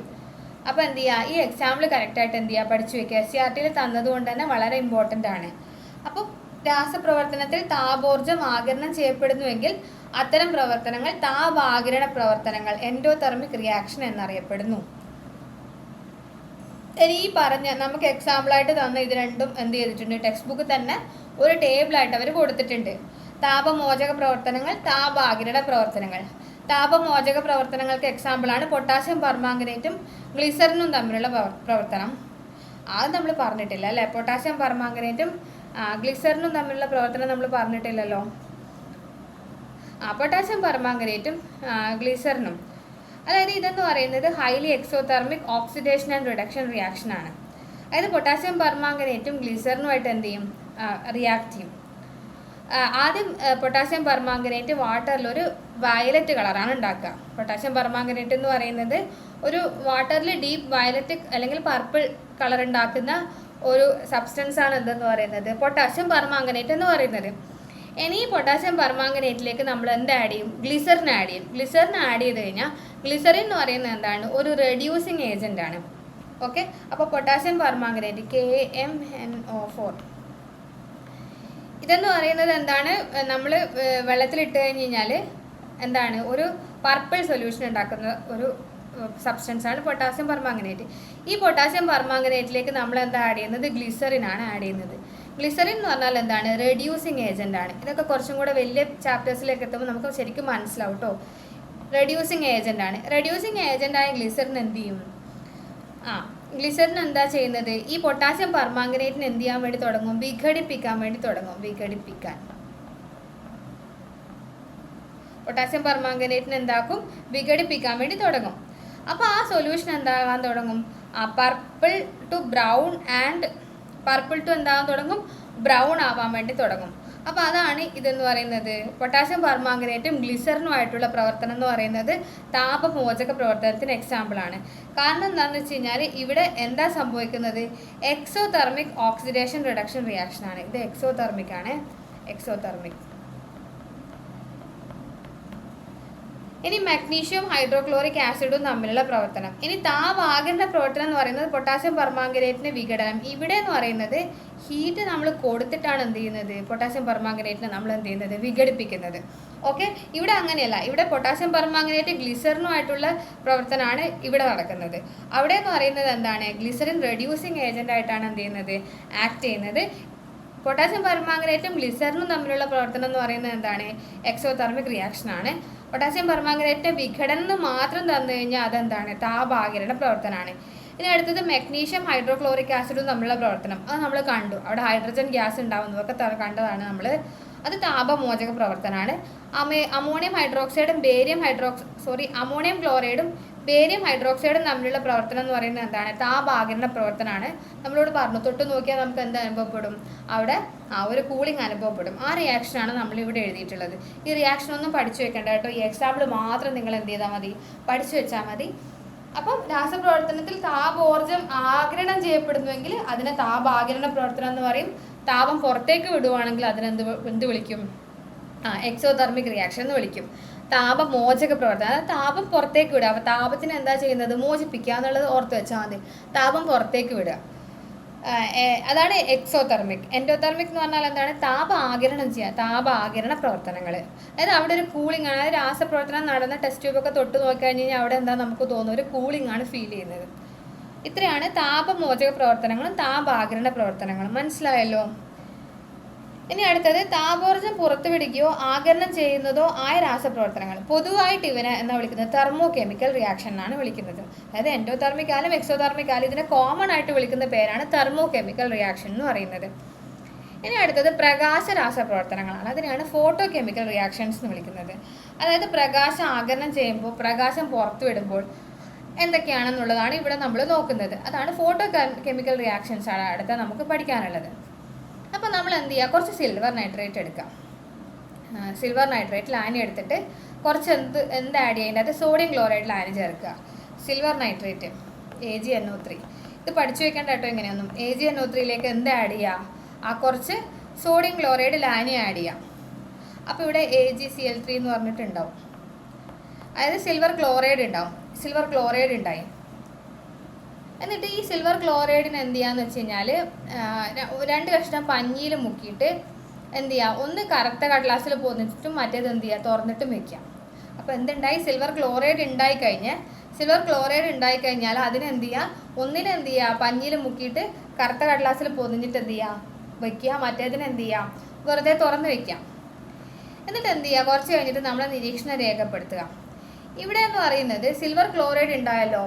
ഈ സിൽവർ ക്ലോറൈഡ് അടച്ച് ഒരു കറുത്ത കടലാസിൽ പൊതിഞ്ഞ് വെച്ച സിൽവർ ക്ലോറൈഡ് ഉണ്ടാവുമല്ലോ, അതിനൊന്നും സംഭവിക്കില്ല. പക്ഷെ അതേ സ്ഥാനത്ത് നമ്മൾ തുറന്നു വെച്ചില്ലേ, ഒരു പേപ്പറിൽ വെറുതെ സിൽവർ ക്ലോറൈഡ് തുറന്നു വെച്ചില്ലേ, അത് എന്താന്ന് വെച്ച് കഴിഞ്ഞാൽ ഈ തുറന്നു വെച്ച പഞ്ഞി എന്താവും? ഫുൾ കറുത്തു പോകും, ബ്ലാക്ക് കളറായിട്ടുണ്ടാവും. അതെന്തുകൊണ്ടാണെന്ന് വെച്ച് കഴിഞ്ഞാൽ ഈ സിൽവർ ക്ലോറൈഡ് പ്രകാശത്തിൻ്റെ പ്രസൻസിൽ എന്ത് ചെയ്യും? സിൽവറും ക്ലോറിനുമായിട്ട് എന്ത് ചെയ്യും? വിഘടിക്കും. അതുകൊണ്ടാണ് എന്തുണ്ടാവുന്നത്? ബ്ലാക്ക് കളർ ഉണ്ടാവുന്നത്. ഒന്നും കൂടെ എക്സ്പെരിമെൻറ്റ് പറഞ്ഞുതരാം. നമ്മൾ എന്താ ചെയ്യേണ്ടതെന്ന് വെച്ച് കഴിഞ്ഞാൽ സിൽവർ നൈട്രേറ്റ് എടുക്കുക, സിൽവർ നൈട്രേറ്റ് AgNO3, എന്നിട്ട് സോഡിയം ക്ലോറൈഡ് അതിലേക്ക് ആഡ് ചെയ്യാം. ആ റിയാക്ഷൻ്റെ ഫലമായിട്ട് ഉണ്ടാവുന്നത് എന്തായിരിക്കും? ആ സിൽവർ ക്ലോറൈഡാണ് ഉണ്ടാവുന്നത് ആരാണ്? സിൽവർ ക്ലോറൈഡാണ്. അപ്പോൾ ഉണ്ടാവുന്നതിനെ 2 പോർഷനാക്കിയിട്ട് മാറ്റുക. ഒന്നെന്ന് പറയുന്നത് ഒരു ഇത്തിരി പഞ്ഞിയിൽ മുക്കിയിട്ട് എന്ത് ചെയ്യുക? ഒരു കറുത്ത കടലാസിൽ ഫുള്ളായിട്ട് എന്ത് ചെയ്യുക? പൊതിഞ്ഞ് വെക്കുക. കറുത്ത കടലാസ് എന്ന് പറയുന്നത് എന്താണ്? കറുത്ത കടലാസിൽ എന്ത് ചെയ്യുക? പൊതിഞ്ഞ് വെക്കുക. മറ്റേത് എന്ത് ചെയ്യുക? തുറന്ന് വെക്കുക. സിൽവർ ക്ലോറൈഡ് തുറന്ന് വെക്കുക. ഈ തുറന്ന് വെച്ച സിൽവർ ക്ലോറൈഡ്, അത് ഈ പഞ്ഞി എന്ത് ചെയ്യുക? തുറന്ന് വെക്കുക. ഇതിൽ മുക്കുക. എന്നിട്ട് ആ പഞ്ഞി എന്ത് ചെയ്യുക? വെറുതെ ഓപ്പൺ ആക്കി വെക്കുക. ആദ്യം എടുത്ത പഞ്ഞി എന്ത് ചെയ്യുക? അത് കെട്ടിപ്പൂട്ടി ഒരു കറുത്ത കടലാസിലൊക്കെ പൊതിഞ്ഞിട്ട് എന്ത് ചെയ്യുക? മാറ്റി വെക്കുക. ഇതിനൊന്നും സംഭവിക്കില്ല. ഇതിനെന്ത് സംഭവിക്കും? ഈ പഞ്ഞി മൊത്തം എന്താവും? ബ്ലാക്ക് കളറാവും. അതെന്തുകൊണ്ടാണെന്ന് വെച്ചിട്ടുണ്ടെങ്കിൽ ഈ സിൽവർ ക്ലോറൈഡ് എന്തുമായിട്ട് ആക്ട് ചെയ്യും? നമ്മുടെ സൂര്യപ്രകാശമായിട്ട് ആക്ട് ചെയ്തിട്ട് എന്ത് ചെയ്യും? വിഘടിച്ചിട്ട് സിൽവറും ക്ലോറിനും ഉണ്ടാവും. അങ്ങനെ സിൽവർ ഉണ്ടാവുന്നത് കൊണ്ടാണ് അവിടെ എന്തുണ്ടാവുന്നത്? ഒരു ബ്ലാക്ക് കളർ ഉണ്ടാവുന്നത്. ഓക്കെ, അപ്പോൾ ഇതാണ് എന്തെന്ന് പറയുന്നത്? ഫോട്ടോ കെമിക്കൽ റിയാക്ഷൻ ഒരു എക്സാമ്പിളാണ് ഇതെന്ന് പറയുന്നത്. ഇവിടെ പ്രകാശം എന്താ ചെയ്യുന്നത്?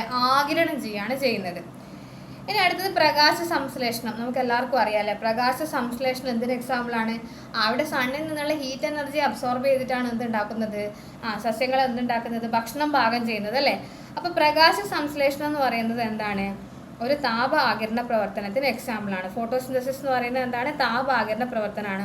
അപ്പോൾ കാർബൺ ഡൈ ഓക്സൈഡിൻ്റെയും വാട്ടറും കൂടെ ചേർന്നിട്ട് സൂര്യപ്രകാശത്തിൻ്റെ പ്രസൻസിലാണ് സസ്യങ്ങൾ എന്തുണ്ടാക്കുന്നത്? ഭക്ഷണം ഉണ്ടാക്കുന്നത്. അതായത് C6H12O6 എന്ന് പറയുന്ന ഷുഗറും അതുപോലെ തന്നെ ഓക്സിജനുമാണ് അവിടെ ഉണ്ടാവുന്നത്. അപ്പോൾ പ്രകാശ സംശ്ലേഷണം എന്ന് പറയുന്നത് എന്തിന് എക്സാമ്പിളാണ്? പ്രകാശ ആഗിരണ പ്രവർത്തനത്തിന് എക്സാമ്പിളാണ് പ്രകാശ സംശ്ലേഷണവും അതുപോലെ തന്നെ സിൽവർ ക്ലോറൈഡിൻ്റെ വിഘടനവും. അതായത് സിൽവർ നൈട്രേറ്റും സോഡിയം ക്ലോറൈഡും കൂടെ ചേർന്നാൽ സിൽവർ ക്ലോറൈഡ് ഉണ്ടാവും. ആ സിൽവർ ക്ലോറൈഡിനെ നമ്മൾ വെറുതെ തുറന്നു വെച്ച് കഴിഞ്ഞാൽ ആ സിൽവർ ക്ലോറൈഡ് എന്ത് ചെയ്യും? പ്രകാശത്തെ ആഗിരണം ചെയ്തിട്ട് സിൽവറും ക്ലോറിനുമായിട്ട് എന്ത് ചെയ്യും? മാറും. ആ സിൽവറാണ് നമുക്ക് എന്തായിട്ട് കാണുന്നത്? ബ്ലാക്ക് കളറായിട്ട് എന്ത് ചെയ്യുന്നത്? കാണുന്നത്. അപ്പോൾ പ്രകാശ ആഗിരണം ചെയ്യുന്ന പ്രവർത്തനത്തിന് 2 എക്സാമ്പിൾ നമുക്ക് കിട്ടി. പ്രകാശ സംശ്ലേഷണം എന്താണ്? ഒരു പ്രകാശ ആഗിരണം ചെയ്യുന്ന പ്രവർത്തനമാണ്. ഈ പ്രകാശം പുറത്തു വിടുന്നു. മിന്നാമിനിങ് എപ്പോഴും മിന്നിക്കൊണ്ടേ ഇരിക്കുന്നില്ലേ? മിന്നാമിനിങ് എന്തുകൊണ്ടാണ് മിന്നിക്കൊണ്ടിരിക്കുന്നത്? അതിനാണ് ജൈവദീപ്തി അഥവാ ബയോലൂമിനസെൻസ് എന്ന് പറയും. അതായത് മിന്നാമിനുങ്ങിൻ്റെ ശരീരത്തിൽ മിന്നാമിനുങ്ങിൻ്റെ ശരീരത്തിൽ ലൂസിഫറേസ് എന്ന് പറഞ്ഞിട്ട് ഒരു എൻസൈം ഉണ്ട്. എന്താ ഉള്ളത്? ലൂസിഫറേസ് എന്ന് പറഞ്ഞിട്ട് ഒരു എൻസൈം ഉണ്ട്. മിന്നാമിനുങ്ങിൻ്റെ ശരീരത്തിൽ ലൂസിഫറേസ് എന്ന എൻസൈമിൻ്റെ സഹായത്തോടെ ലൂസിഫറിൻ എന്ന് പറയുന്ന രാസവസ്തു ഓക്സിജനുമായിട്ട് എന്ത് ചെയ്യും? റിയാക്ട് ചെയ്യും. അങ്ങനെയാണ് അവിടെ എന്തുണ്ടാവുന്നത്? പ്രകാശം ഉണ്ടാകുന്നത്. അപ്പം മിന്നാമിനുങ്ങ് ഇങ്ങനെ മിന്നാനുള്ള റീസൺ എന്ന് പറയുന്നത് അതിൻ്റെ ശരീരത്തിലുള്ള ലൂസിഫറേസ് എന്ന് പറയുന്ന എൻസൈമിൻ്റെ സഹായത്തോടെ ലൂസിഫറിൻ എന്ന് പറയുന്ന രാസവസ്തു ഓക്സിജനുമായിട്ട് പ്രവർത്തിച്ചിട്ട് എന്താ ഉണ്ടാവുന്നത്? ദൃശ്യപ്രകാശമാണ് പുറത്തുവിടുന്നത്. ഇതിനെയാണ് നമ്മൾ എന്ത് വിളിക്കുന്നത്? ജൈവദീപ്തി അഥവാ ബയോലൂമിനസെൻസ് എന്ന് വിളിക്കുന്നത്. ഇനി മിന്നാമിനുങ്ങിൻ്റെ ശരീരത്തിൽ പ്രവേശിക്കുന്ന ഓക്സിജൻ്റെ അളവ് നിയന്ത്രിച്ചിട്ട് മിന്നാമിനുങ്ങിന് എന്ത് ചെയ്യാൻ വേണ്ടി പറ്റും? ഈ ലൈറ്റിൻ്റെ ഇൻറ്റൻസിറ്റി കൂട്ടാനും കുറക്കാനൊക്കെ പറ്റും. ഓക്കെ, അപ്പം ഇതെന്താണ്? ബയോലൂമിനസെൻസ് ആണ്. അപ്പം മിന്നാമിനുങ്ങ് ഇങ്ങനെ മിന്നിക്കൊണ്ടിരിക്കുന്നത് വെറുതെ അല്ല, അവിടെ എന്ത് നടക്കുന്നുണ്ട്? പ്രകാശം പുറത്ത് വിടുന്ന പ്രവർത്തനം എന്ത് ചെയ്യുന്നുണ്ട്? നടക്കുന്നുണ്ട്. ജൈവദീപ്തി എന്നാണ് അതിന് പറയുക. അപ്പോൾ അതിന് ഹെൽപ്പ് ചെയ്യുന്ന എൻസൈമാണ് എന്താന്ന് പറയുന്നത്? ലൂസിഫറേസ് എന്ന് പറയുന്ന എൻസൈം. പിന്നെ മിന്നാമിനുങ്ങിൻ്റെ ശരീരത്തിൽ എന്തുണ്ട്? ലൂസിഫറിൻ എന്ന് പറയുന്ന രാസവസ്തു ഉണ്ട്. അതെന്ത് ചെയ്യും? ശരീരത്തിലുള്ള ഓക്സിജൻ അല്ലെങ്കിൽ ശരീരത്തിൽ കയറുന്ന ഓക്സിജനുമായിട്ട് എന്ത് ചെയ്യും? റിയാക്ട് ചെയ്തിട്ട് എന്താ ഉണ്ടാക്കുന്നത്? പ്രകാശമാണ് ഉണ്ടാക്കുന്നത്. അതുകൊണ്ടാണ് മിന്നാമിനുങ്ങ് എന്ത് ചെയ്യുന്നത്? ഇങ്ങനെ മിന്നി ഇരിക്കുന്നത്. അപ്പം ഇത് ചില കടൽ ജീവികളും അതുപോലെ പുഴുക്കളൊക്കെ ഇതുപോലെ തന്നെ എന്ത് എക്സിബിറ്റ് ചെയ്യുന്നുണ്ട്? ജൈവദീപ്തി എക്സിബിറ്റ് ചെയ്യുന്നുണ്ട്. അപ്പോൾ ജൈവദീപ്തി അല്ലെങ്കിൽ ബയോലൂമിനസെൻസ് എന്ന് പറയുന്നത് എന്താണ്? പ്രകാശം പുറത്ത് വിടുന്ന ഒരു റിയാക്ഷനാണ് എന്തെന്ന് പറയുന്നത് ജൈവദീപ്തി അഥവാ ബയോലൂമിനസെൻസ് എന്ന് പറയുന്നത്. അപ്പം മിന്നാമിനുങ്ങിന് ഇതിന് ഹെൽപ്പ് ചെയ്യുന്നത് ലൂസിഫറേസ് എന്ന് പറയുന്ന എൻസൈമും ലൂസിഫറിൻ എന്ന് പറയുന്ന രാസവസ്തുവാണ്. ലൂസിഫറിൻ ഓക്സിജനുമായിട്ട് റിയാക്ട് ചെയ്തിട്ടാണ് എന്തുണ്ടാവുന്നത്? പ്രകാശം ഉണ്ടാവുന്നത്. ഇമ്പോർട്ടൻ്റ് ആണ്, മനസ്സിലാക്കി വെക്കണേ. ചിലപ്പോൾ ചോദിക്കാം മിന്നാമിനുങ്ങിനെ മിന്നാൻ സഹായിക്കുന്ന രാസവസ്തു എങ്ങനെയാണ് ബയോലൂമിനസെൻസ് ഉണ്ടാവുന്നത്? വേണമെങ്കിൽ പറയാം, ലൂസിഫറിൻ ഓക്സിജനായിട്ട് റിയാക്ട് ചെയ്തിട്ട് ബയോലൂമിനസെൻസ് ഉണ്ടാകുന്നു എന്ന് പറഞ്ഞിട്ടൊരു സ്റ്റേറ്റ്മെൻ്റ് ഒക്കെ തന്നിട്ട് നമ്മളോട് ചോദിക്കാം. അപ്പോൾ ജൈവദീപ്തി എന്ന് പറയുന്നത് എന്താണ്? പ്രകാശം പുറത്ത് വിടുന്ന പ്രവർത്തനമാണ് എന്തെന്ന് പറയുന്നത്? ജൈവദീപ്തി എന്ന് പറയുന്നത്. അപ്പോൾ ഇനി പ്രകാശരാസപ്രവർത്തനങ്ങൾ അത് ഡീറ്റെയിൽ ആയിട്ട് ഇവിടെ ഞാൻ കൊടുത്തിട്ടുണ്ട് കേട്ടോ. ഇത് ടെക്സ്റ്റിൽ അതേ സെൻറ്റൻസ് തന്നെയാണ്. ടെക്സ്റ്റ് നിങ്ങൾ വായിച്ചാൽ മതി. നമ്മൾ ആദ്യത്തെ സിൽവർ ക്ലോറൈഡിൻ്റെ വിഘടനം അത് നമ്മൾ പറഞ്ഞിട്ടുണ്ട്. പിന്നെ അതുപോലെ തന്നെ പ്രകാശ സംശ്ലേഷണം അതെന്താണ്? പ്രകാശ ആഗിരണം ചെയ്യുന്ന പ്രവർത്തനമാണ്. അത് നമുക്കൊന്ന് വായിക്കാം. ഭൂമിയിൽ ജീവന്റെ നിലനിൽപ്പിന് ഹരിതസസ്യങ്ങൾ അത്യാവശ്യമാണല്ലോ. പ്രകൃതിയിലെ ആഹാര നിർമ്മാണശാലകളാണ് ഇലകൾ. സസ്യത്തിലെ ഹരിതകണങ്ങൾ സൂര്യപ്രകാശത്തിന്റെ സാന്നിധ്യത്തിൽ ജലവും കാർബൺ ഡൈ ഓക്സൈഡും ഉപയോഗിച്ച് ഗ്ലൂക്കോസ് നിർമ്മിക്കുന്നു. ഈ ഗ്ലൂക്കോസ് ആണ് അന്നജമായി മാറി ഇലകളിലും പഴങ്ങളിലും കിഴങ്ങുകളിലുമൊക്കെ സംഭരിക്കപ്പെടുന്നത്. ഈ രീതിയിൽ ഗ്ലൂക്കോസ് നിർമ്മിക്കാൻ ഹരിതസസ്യങ്ങൾക്ക് മാത്രമേ കഴിയുള്ളൂ. അപ്പോൾ പ്രകാശത്തിന്റെ പ്രസൻസിൽ പ്രകാശം ആഗിരണം ചെയ്ത് നടക്കുന്ന പ്രവർത്തനമാണ് എന്തെന്ന് പറയുന്നത്? പ്രകാശ സംശ്ലേഷണം എന്ന് പറയുന്നത്. ഒന്ന് വായിച്ചു നോക്കിയാൽ മതി. സൂര്യപ്രകാശം ആഗിരണം ചെയ്യുന്നു. പ്രകാശോർജ്ജം എന്തായിട്ടാണ് മാറുന്നത്? രാസോർജ്ജമായിട്ടാണ് മാറുന്നത്. അതായത് കാർബൺ ഡൈ ഓക്സൈഡും വാട്ടറും കൂടെ പ്രകാശത്തിന്റെ പ്രസൻസിൽ റിയാക്ട് ചെയ്തിട്ട് എന്താ ഉണ്ടാവുന്നത്? ഗ്ലൂക്കോസ് ആണ് ഉണ്ടാവുന്നത്. അപ്പോൾ ഗ്ലൂക്കോസ് ആണ് ഇവിടെ എന്ത് ചെയ്യുന്നത്? ഉൽപ്പാദിപ്പിക്കുന്നത്. ഇനി അടുത്തത് മിന്നാമിനുങ്ങിന്റെ ശരം. അത് പറഞ്ഞിട്ടുണ്ട്. മിന്നാമിനുങ്ങിന്റെ ശരത്തിൽ നടക്കുന്ന രാസപ്രവർത്തനത്തിന്റെ ഫലമായാണ് പ്രകാശോർജ്ജം പുറത്തുവിടുന്നത്. മിന്നാമിനുങ്ങിന്റെ ശരത്തിലെ ലൂസിഫറൈസ് എന്ന എൻസൈമിന്റെ സാന്നിധ്യത്തിൽ ലൂസിഫറിൻ ഓക്സിജനുമായി ചേർന്ന് ഓക്സി ലൂസിഫറിൻ ഉണ്ടാകുമ്പോഴാണ് പ്രകാശോർജ്ജം ഉത്സർജിക്കപ്പെടുന്നത്. അപ്പോൾ ഉണ്ടാകുന്നത് എന്താണ്? ലൂസിഫറൈസ് എന്ന എൻസൈമിന്റെ സാന്നിധ്യത്തിൽ ലൂസിഫറിൻ ഓക്സിജനുമായിട്ട് ചേർന്നിട്ട് എന്താ ഉണ്ടാവുന്നത്? ഓക്സി ലൂസിഫറിൻ ഉണ്ടാവുന്നു. അപ്പോഴാണ് എന്തുണ്ടാവുന്നത്? പ്രകാശോർജ്ജം ഉത്സർജിക്കപ്പെടുന്നത്. ബയോലൂമിനസെൻസ് എന്നാണ് ഈ പ്രതിഭാസം അറിയപ്പെടുന്നത്.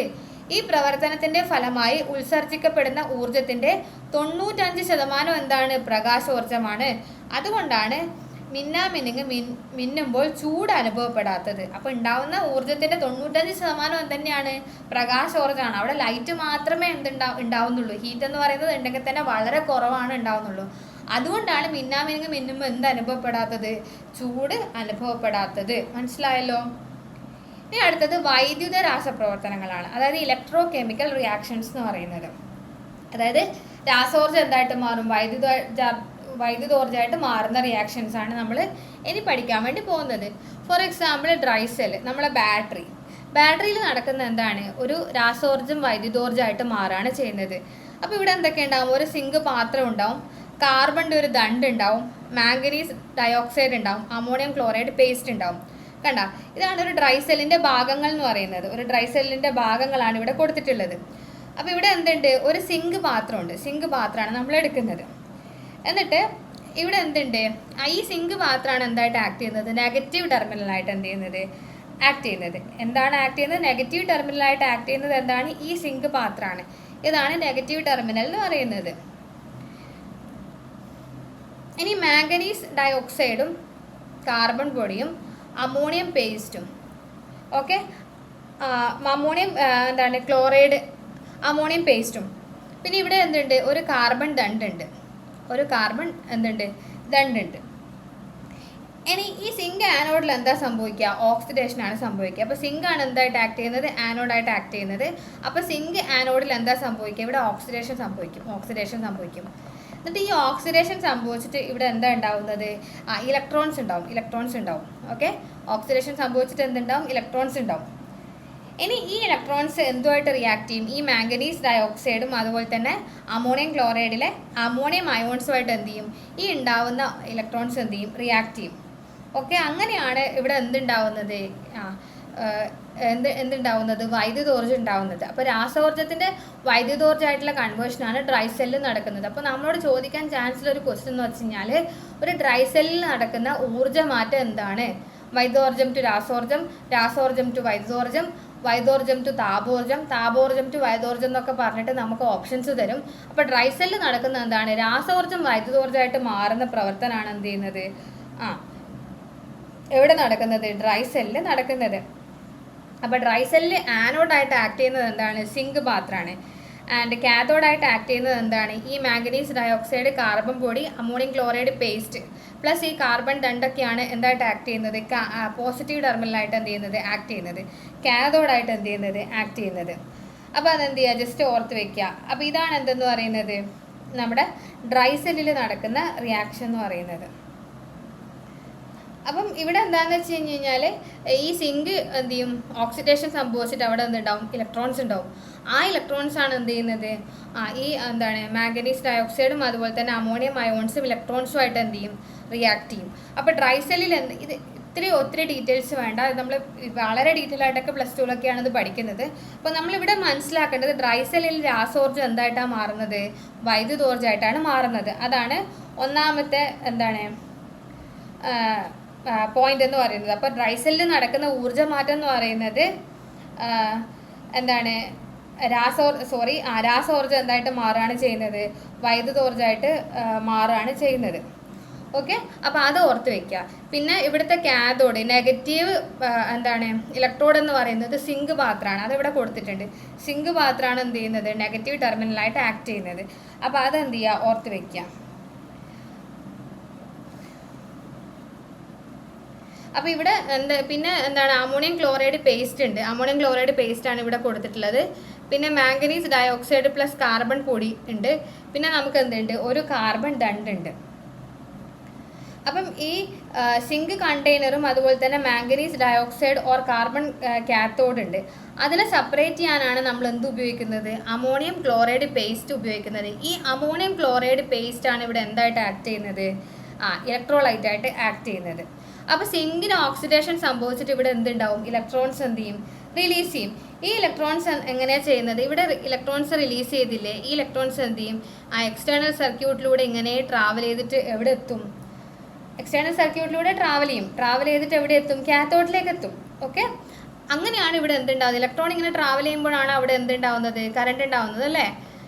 ഫ്ലോ ഓഫ് ഇലക്ട്രോൺസിനെയാണ് നമ്മൾ എന്ത് വിളിക്കുന്നത്, കറണ്ട് എന്ന് വിളിക്കുന്നത്. അപ്പോൾ ഇത്രയും മനസ്സിലാക്കി വെക്കുക. ഞാൻ ചുരുക്കി പറയാം, കാരണം ഒത്തിരി ഡീറ്റെയിലേക്ക് പോകണ്ട, കാരണം നമുക്ക് കൺഫ്യൂഷൻ ആവും. അപ്പോൾ ഡ്രൈ സെല്ലിൽ നടക്കുന്ന ഊർജ്ജം മാറ്റം എന്ന് പറയുന്നത് രാസോർജ്ജം വൈദ്യോർജ്ജമായിട്ട് മാറുകയാണ് ചെയ്യുന്നത്. ഇനി ഡ്രൈ സെല്ലിൽ നെഗറ്റീവ് ടെർമിനലായിട്ട് വരുന്നത് സിങ്ക് പാത്രമാണ്. പോസിറ്റീവ് ടെർമിനലായിട്ട് വരുന്നത് എന്താണ്, സിങ്ക് കണ്ടെയ്നർ ആനോഡാണ്. ആനോഡ് എന്ന് പറഞ്ഞാൽ നെഗറ്റീവ്. ഇനി മാംഗനീസ് ഡയോക്സൈഡും കാർബൺ കാത്തോഡും, മാംഗനീസ് ഡയോക്സൈഡും ഓർ കാർബൺ കാത്തോഡ്, അതാണ് എന്തെന്ന് പറയുന്നത്, പോസിറ്റീവ് ടെർമിനലായിട്ട് ആക്ട് ചെയ്യുന്നത്. അതിനെ സെപ്പറേറ്റ് ചെയ്യാൻ വേണ്ടിയിട്ട് നമ്മൾ എന്ത് ഉപയോഗിക്കുന്നുണ്ട്, അമോണിയം ക്ലോറൈഡിൻ്റെ ഒരു പേസ്റ്റ് നമ്മൾ ഉപയോഗിക്കുന്നുണ്ട്. ഓക്കെ, അമോണിയം ക്ലോറൈഡിൻ്റെ പേസ്റ്റ് നമ്മൾ ഉപയോഗിക്കുന്നുണ്ട്. അപ്പോൾ ആനോഡും കാത്തോഡും അമോണിയം ക്ലോറൈഡ് പേസ്റ്റ് വെച്ചിട്ട് നമ്മൾ എന്ത് ചെയ്യുന്നുണ്ട്, സെപ്പറേറ്റ് ചെയ്യുന്നുണ്ട്. അമോണിയം ക്ലോറൈഡ് ആണ് ഇവിടുത്തെ എന്തെന്ന് പറയുന്നത്, ഇലക്ട്രോലൈറ്റ് എന്ന് പറയുന്നത്. ഇനി ഇവിടെ എങ്ങനെയാണ് വൈദ്യുതോർജ്ജം ഉണ്ടാവുന്നതെന്ന് ചോദിച്ചു കഴിഞ്ഞാൽ സിങ്കിന് എന്ത് സംഭവിക്കും, ഓക്സിഡേഷൻ സംഭവിക്കും. സിങ്കിന് ഓക്സിഡേഷൻ സംഭവിച്ചിട്ട് അവിടെ എന്തുണ്ടാവും, ഇലക്ട്രോൺസിനെ റിലീസ് ചെയ്യും. ആ ഇലക്ട്രോൺസ് എന്ത് ചെയ്യും, പുറത്തുള്ള സർക്യൂട്ടിലൂടെ ഇങ്ങനെ എന്ത് ചെയ്യും, ട്രാവൽ ചെയ്തിട്ട് എവിടേക്ക് എത്തും, കാത്തോഡിലേക്ക് എത്തും. അപ്പോൾ ഇലക്ട്രോൺസ് ഇങ്ങനെ ഇവിടെ എന്ത് ചെയ്യുന്നുണ്ട്, ഫ്ലോ ചെയ്യുന്നുണ്ട്. അപ്പോൾ സിങ്കിന് ഓക്സിഡേഷൻ സംഭവിച്ചിട്ട് എന്തുണ്ടാവുന്നുണ്ട്, ഇലക്ട്രോൺസ് ഉണ്ടാവുന്നുണ്ട്. ആ ഇലക്ട്രോൺസ് എന്ത് ചെയ്യുന്നുണ്ട്, എക്സ്റ്റേണൽ സർക്യൂട്ടിലൂടെ എന്ത് ചെയ്യുന്നുണ്ട്, ട്രാവൽ ചെയ്യുന്നുണ്ട്. അതാണ് അവിടെ എന്തുണ്ടാക്കുന്നത്, കറണ്ട് ഉണ്ടാക്കുന്നത്. അപ്പോൾ ഇത്രയും സിമ്പിളായിട്ട് എന്ത് ചെയ്യുക, അത് ഓർത്ത് വെക്കുക. അപ്പം ഇതാണ് ഡ്രൈ സെല്ലിൻ്റെ പ്രവർത്തനം എന്ന് പറയുന്നത്. ഇനി അടുത്തത് വൈദ്യുത വിശ്ലേഷണമാണ്. അതായത് വൈദ്യുതോർജ്ജം അല്ലെങ്കിൽ വൈദ്യുതി ആഗിരണം ചെയ്തിട്ട് എന്തുണ്ടാവുക, രാസവിഘടനം നടക്കുക. അതിനെയാണ് നമ്മൾ എന്ത് വിളിക്കുന്നത്, ഇലക്ട്രോലൈസിസ് എന്ന് വിളിക്കുന്നത്. വൈദ്യുതോർജ്ജം ആഗിരണം ചെയ്തിട്ട് രാസവിഘടനം നടത്തുക. ഫോർ എക്സാമ്പിൾ NaCl ലായനിയിലേക്ക് നമ്മൾ എന്ത് ആഡ് ചെയ്യാം, അല്ലെങ്കിൽ NaCl ലായനിയിലേക്ക് നമ്മൾ എന്ത് ചെയ്യാം, വൈദ്യുതോർജ്ജം ആഗിരണം ചെയ്തിട്ട് ഒരു പദാർത്ഥം വിഘടനത്തിന് വിധേയമാകുന്ന പ്രവർത്തനമാണ് എന്തെന്ന് പറയുന്നത്, വൈദ്യുത വിശ്ലേഷണം. വൈദ്യുത വിശ്ലേഷണം എന്ന് പറഞ്ഞാൽ എന്താണ്, ഇലക്ട്രോലൈസിസ് ആണ്. ഇലക്ട്രോലൈസിസ് കേട്ടോ, ഇലക്ട്രോലൈസിസ്. അപ്പോൾ ഇലക്ട്രോലൈസിസിന് എക്സാമ്പിളാണ് ജലം ഹൈഡ്രജൻ ഓക്സിജനായിട്ട് വിഘടിക്കുന്നത്. എന്തിന് എക്സാമ്പിളാണ്, ഇലക്ട്രോലൈസിസിന് എക്സാമ്പിളാണ്. ഇനി വേറൊരു എക്സാമ്പിൾ ഇവിടെ പറയുന്നുണ്ട്.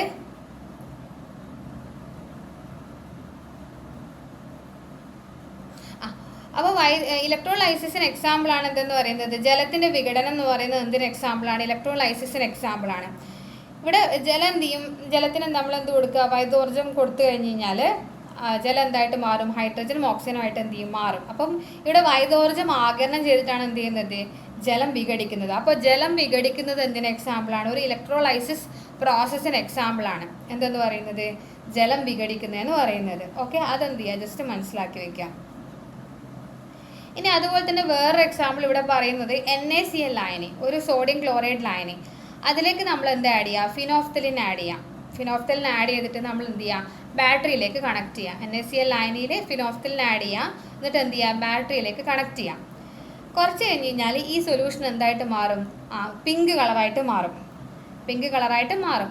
എന്തുകൊണ്ടാണെന്ന് വെച്ച് കഴിഞ്ഞാൽ അവിടെ എന്ത് സംഭവിക്കുന്നുണ്ട്, ഒരു ഇലക്ട്രോലൈസിസ് എന്ന് പറയുന്ന പ്രോസസ്സ് അവിടെ എന്ത് ചെയ്യുന്നുണ്ട്, നടക്കുന്നുണ്ട്. ഓക്കെ, അപ്പം എന്താ സംഭവിക്കുന്നതെന്ന് വെച്ച് കഴിഞ്ഞാൽ സോഡിയം ക്ലോറൈഡ് സൊല്യൂഷൻ എന്ത് സംഭവിക്കും, ഇലക്ട്രോലൈസിസ് നടക്കും. ഓക്കെ, സോഡിയം ക്ലോറൈഡ് സൊല്യൂഷൻ അല്ലേ, സോഡിയം ക്ലോറൈഡ് ലായനിയാണ് അല്ലേ. അതിൻ്റെ അകത്ത് നമ്മൾ എന്താ ആഡ് ചെയ്തിട്ടുണ്ട്, ഫിനോഫ്തലിൻ ആഡ് ചെയ്തിട്ടുണ്ട്. ഫിനോഫ്തലിൻ ആഡ് ചെയ്തിട്ടുണ്ട്. എന്നിട്ട് നമ്മൾ എന്ത് ചെയ്തു, ഇതിന് ഇതിലേക്ക് എന്ത് ചെയ്തു, നമ്മൾ വൈദ്യുതി കടത്തി വിട്ടു. ഓക്കെ, അല്ലെങ്കിൽ എന്ത് ചെയ്തു, ഈ ഒരു strong salt solution of sodium chloride with phenolphthalein എടുത്തു.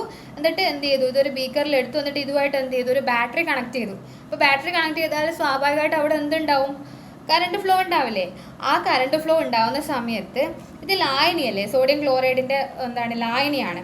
അപ്പോൾ ലായനിയിൽ വാട്ടർ എന്തായിട്ട് മാറും, വാട്ടർ ഇലക്ട്രോണുമായിട്ട് ആക്ട് ചെയ്തിട്ട് H2O, സോഡിയം ക്ലോറൈഡ് ലായനിയാണ്. സോഡിയം ക്ലോറൈഡ് ലായനി എന്ന് പറഞ്ഞാൽ എന്താണ്, ഉപ്പ് വെള്ളത്തിൽ കലക്കുന്നതാണ്. അപ്പോൾ ഉപ്പ് വെള്ളത്തിന് എന്ത് സംഭവിക്കും, വിഘടനം സംഭവിക്കും. ഇവിടുത്തെ H2O 2 ഇലക്ട്രോണുമായിട്ട് റിയാക്ട് ചെയ്തിട്ട്, കാരണം ഇവിടെ എന്തുമായിട്ട് നമ്മൾ കണക്ട് ചെയ്തിട്ടുണ്ട്, ബാറ്ററി ആയിട്ട് കണക്ട് ചെയ്തിട്ടുണ്ട്. അപ്പോൾ 2 ഇലക്ട്രോണുമായിട്ട് റിയാക്ട് ചെയ്തിട്ട് എന്തുണ്ടാവും, H2 ഉണ്ടാവും, പ്ലസ് 2OH- ഉണ്ടാവും. ഇനി ഈ OH- ഈ സോഡിയം അയോണുമായിട്ട് റിയാക്ട് ചെയ്തിട്ട് അവിടെ എന്തുണ്ടാവും, സോഡിയം ഹൈഡ്രോക്സൈഡ് ഉണ്ടാവും. സോഡിയം ഹൈഡ്രോക്സൈഡ് എന്ന് പറഞ്ഞാൽ എന്താണ്, ഒരു ബേസ് ആണ്.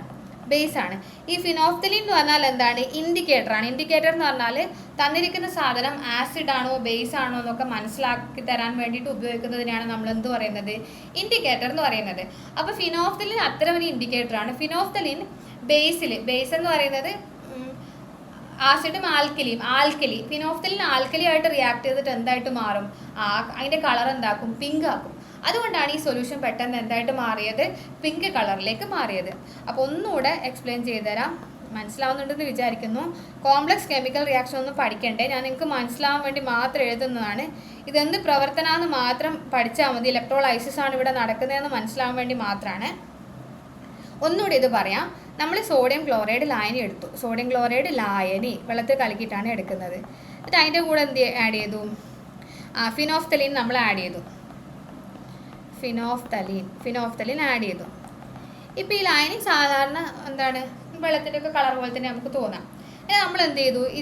ഈ ബീക്കറിലേക്ക് എന്ത് ചെയ്തു? ഒരു ഡ്രൈ സെല്ലോ ബാറ്ററി എന്തെങ്കിലും വെക്കട്ടെ, ബാറ്ററി കണക്ട് ചെയ്തു. ഇതിലേക്ക് എന്ത് ചെയ്തു? ബാറ്ററി കണക്ട് ചെയ്തു. അപ്പോൾ ചെറിയൊരു വൈദ്യുത പ്രവാഹം ഉണ്ടാവും അല്ലേ? വൈദ്യുത പ്രവാഹം എന്ന് പറയുന്നത് അവിടെ ആരാ മൂവ് ചെയ്യുന്നത്? ഇലക്ട്രോൺസിൻ്റെ മൂവ്മെൻറ്റ് കൊണ്ടാണ് എന്തുണ്ടാവുന്നത്? കറണ്ട് ഉണ്ടാവുന്നത്. അത്രയും മാത്രം ഓർത്ത് വയ്ക്കുക, ഒത്തിരി കോംപ്ലക്സ് ആക്കണ്ട.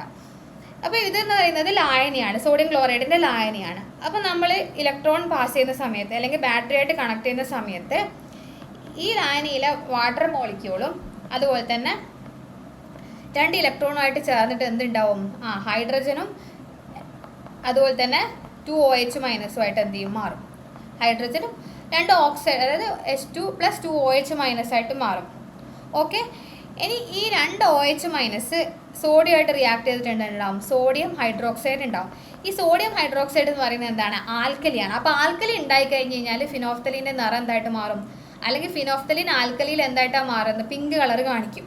അപ്പോൾ ഈ സോഡിയം ഹൈഡ്രോക്സൈഡ് ഇവിടെ ഉണ്ടാകുന്നത് കൊണ്ടാണ് ഫിനോഫ്തലീൻ എന്തായിട്ട് മാറിയത്? പിങ്ക് ആയിട്ട് മാറിയത്. അപ്പോൾ ടെക്സ്റ്റ് വായിക്കുമ്പോൾ നിങ്ങൾക്ക് കൺഫ്യൂഷൻ ഉണ്ടാവരുത്, അതുകൊണ്ടാണ് ഇത്രയും ഡീറ്റെയിൽ ആയിട്ട് പറഞ്ഞത്. അപ്പോൾ വൈദ്യുത വിശ്ലേഷണത്തിന് എക്സാമ്പിളാണ് എന്തെന്ന് പറയുന്നത്? സോഡിയം ക്ലോറൈഡ് ലായനിയുടെ വിഘടനം എന്ന് പറയുന്നത് എന്തിൻ്റെ പ്രസൻസിൽ? വൈദ്യുതിയുടെ പ്രസൻസിൽ. അപ്പോൾ അതെന്ത് ചെയ്യുക? ഓർത്ത് വയ്ക്കുക. അതുപോലെ തന്നെ ജലം ഹൈഡ്രജനും ഓക്സിജനുമായിട്ട് മാറുന്നതും എന്തുതന്നെയാണ്? ഇലക്ട്രോലൈസിസ്, അതായത് വൈദ്യുത വിശ്ലേഷണം എന്ന് പറയുന്ന റിയാക്ഷൻ എക്സാമ്പിളാണ് ഇത് രണ്ടും. അപ്പോൾ ഈ എക്സാമ്പിൾ കറക്റ്റായിട്ട് പഠിച്ചു വയ്ക്കുക എന്നുള്ളതാണ് നമ്മളെ ദൗത്യം. ഇനി അടുത്തത് ഇലക്ട്രോലൈറ്റ് എന്താണെന്ന് ചോദിക്കാം നമ്മളോട്.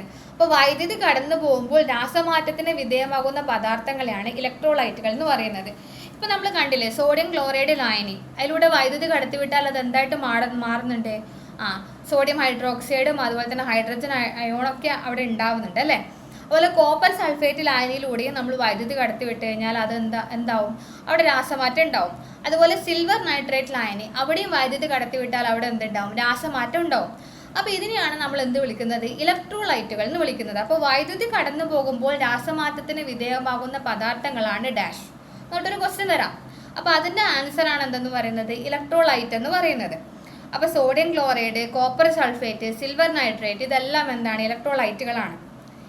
ഇനി ആസിഡുകൾ, ആൽക്കലികൾ, ലവണങ്ങൾ തുടങ്ങിയവയെല്ലാം ഉരുകിയ അവസ്ഥയിലും ജലീയ ലായനികളിലും ഇലക്ട്രോലൈറ്റുകളാണ്. അതൊരു ആസിഡും ആൽക്കലിയും ലവണങ്ങളും. ഇപ്പോൾ സോഡിയം ക്ലോറൈഡ് എന്ന് പറഞ്ഞാൽ എന്താണ്? ഒരു ലവണാണ്. അപ്പോൾ ഇതെല്ലാം എന്താണ്? ഉരുകിയ അവസ്ഥയിലും അതുപോലെ തന്നെ ജലീയ ലായനികളിലും എന്തായിട്ട് ആക്ട് ചെയ്യുന്നുണ്ട്? ഇലക്ട്രോലൈറ്റുകളാണ്. വേണമെങ്കിൽ സ്റ്റേറ്റ്മെൻറ്റ് വൈസ് ഒരു ക്വസ്റ്റ്യൻ വന്നിട്ട് അതിനകത്ത് ഒരു സ്റ്റേറ്റ്മെൻറ്റ് ഇങ്ങനെ തരാം: വൈദ്യുതി കടന്നു പോകുമ്പോൾ രാസമാറ്റത്തിന് വിധേയമാകുന്ന പദാർത്ഥങ്ങളാണ് ഇലക്ട്രോലൈറ്റുകൾ. രണ്ടാമത്തത് sodium chloride, copper sulphate, silver nitrate എന്നിവയെല്ലാം ഇലക്ട്രോലൈറ്റുകളാണ്. ആസിഡ്, ആൽക്കലി, ലവണങ്ങൾ തുടങ്ങിയവയെല്ലാം ഉരുകിയ അവസ്ഥയിലും ജലീയ ലായനികളിലും ഇലക്ട്രോലൈറ്റുകളാണ്.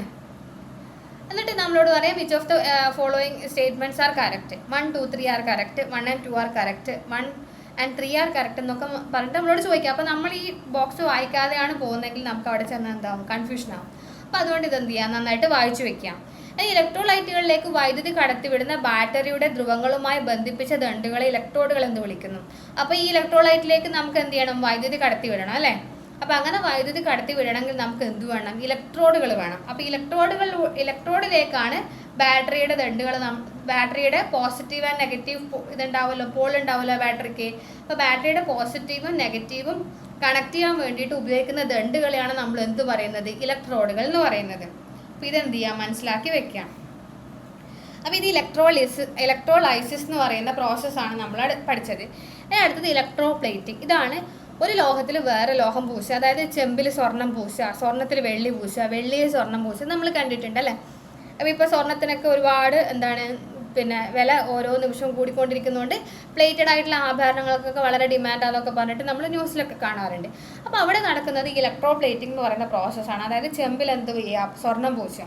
അപ്പോൾ വൈദ്യുതി ഉപയോഗിച്ചിട്ടാണ് എന്ത് നടക്കുന്നത്? ഇലക്ട്രോപ്ലേറ്റിംഗ് നടക്കുന്നത്. അതായത് ഒരു ലോഹത്തിൽ മറ്റൊരു ലോഹം പൂശുന്നതിനെയാണ് നമ്മൾ എന്ത് വിളിക്കുന്നത്? വൈദ്യുത ലേപനം അല്ലെങ്കിൽ ഇലക്ട്രോപ്ലേറ്റിംഗ് എന്ന് വിളിക്കുന്നത്. അതിൽ ഒന്നാമതെന്ന് പറയുന്നത് ഇരുമ്പിൽ ചെമ്പ് പൂശുന്ന ഒരു എക്സാമ്പിളാണ്. വെള്ളി പൂശുന്നത്. സ്വർണ്ണത്തിൽ എന്താ വെള്ളി പൂശുക, അല്ലെങ്കിൽ വെള്ളിയിൽ സ്വർണ്ണം പൂശുക, ഇതൊക്കെ എന്താണ് വൈദ്യുത ലേപനാണ്. അപ്പോൾ വൈദ്യുതി ഉപയോഗിച്ച് ലോഹവസ്തുക്കൾക്ക് മുകളിൽ മറ്റു ലോഹങ്ങളെ ആവരണം ഉണ്ടാക്കുന്ന പ്രവർത്തനം വൈദ്യുത ലേപനം എന്നറിയപ്പെടുന്നു. ഇനി ഇവിടെ പഠിച്ചു വെക്കേണ്ട 2 പോയിന്റ് മാത്രം ഞാൻ പറയാം. വൈദ്യുത ലേപനം എന്ന് പറയുന്നത് ഒരു ലോഹത്തിൽ എന്താണ് മറ്റൊരു ലോഹം എന്ത് ചെയ്യാണ് പൂശുന്നതിനെയാണ് നമ്മൾ എന്ത് വിളിക്കുന്നത്, വൈദ്യുത ലേപനം എന്ന് വിളിക്കുന്നത്. അപ്പം നമ്മൾ എന്താ ചെയ്യേണ്ടതെന്ന് വെച്ച് കഴിഞ്ഞാൽ ഒരു ബീക്കർ എടുക്കാം. ഒരു ബീക്കർ എടുത്തിട്ട് ഇവിടെ എന്താ ചെയ്യേണ്ടതെന്ന് വെച്ച് കഴിഞ്ഞാൽ ഇവിടെ ചെമ്പ് തകിട് വെക്കുക. ഇവിടെ എന്താണ്, ഇത് ചെമ്പ് തകിടാണ്. ഇത് ചെമ്പ് തകിടാണ്. ഇനി ഇപ്പുറത്ത് എന്തുണ്ട്, ഇത് ഒരു ഇരുമ്പ് വളയാണ്. ഇരുമ്പ്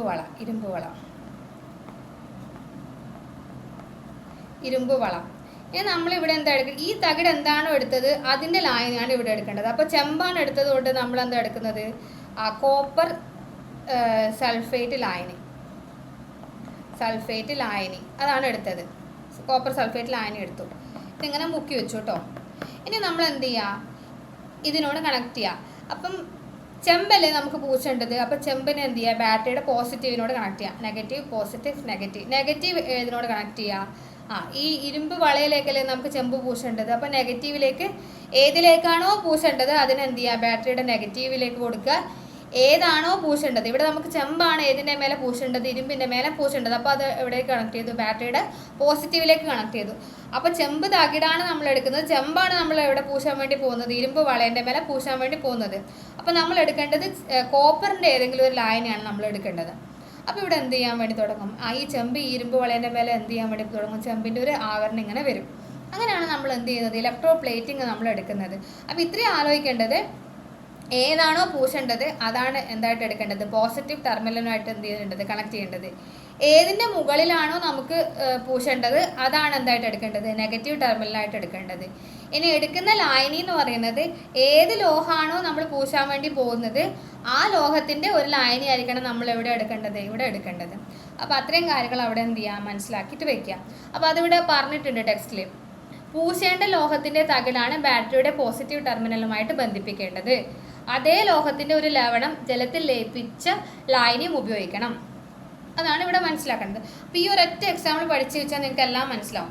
അപ്പോൾ ചെമ്പ് തകിടാണ് പൂശേണ്ടത്. അപ്പോൾ ചെമ്പ് തകിടിനെ എവിടെയായിട്ട് കണക്ട് ചെയ്തു, പോസിറ്റീവ് ടെർമിനലായിട്ട് കണക്ട് ചെയ്തു. ഇരുമ്പ് വളേൻ്റെ മുകളിലാണ് പൂശേണ്ടത്, അതുകൊണ്ട് ഇരുമ്പ് വള ഏത് ടെർമിനലായിട്ട് കണക്ട് ചെയ്തു, നെഗറ്റീവ് ടെർമിനലായിട്ട് കണക്ട് ചെയ്തു. അപ്പോൾ ഇനി നമ്മൾ എടുക്കേണ്ട സൊല്യൂഷൻ എന്തിൻ്റെ സൊല്യൂഷനാണ്, ഏത് ലോഹമാണോ പൂശേണ്ടത്, അതായത് ചെമ്പാണ് ഇവിടെ പൂശേണ്ടത്. അപ്പോൾ ചെമ്പിൻ്റെ ഒരു ലായനി, അതായത് കോപ്പർ സൾഫേറ്റ് ലായനിയായിട്ട് ആണ് എന്തായിട്ട് എടുക്കേണ്ടത്, ഇവിടുത്തെ ഇലക്ട്രോലൈറ്റായിട്ട് എടുക്കേണ്ടത്.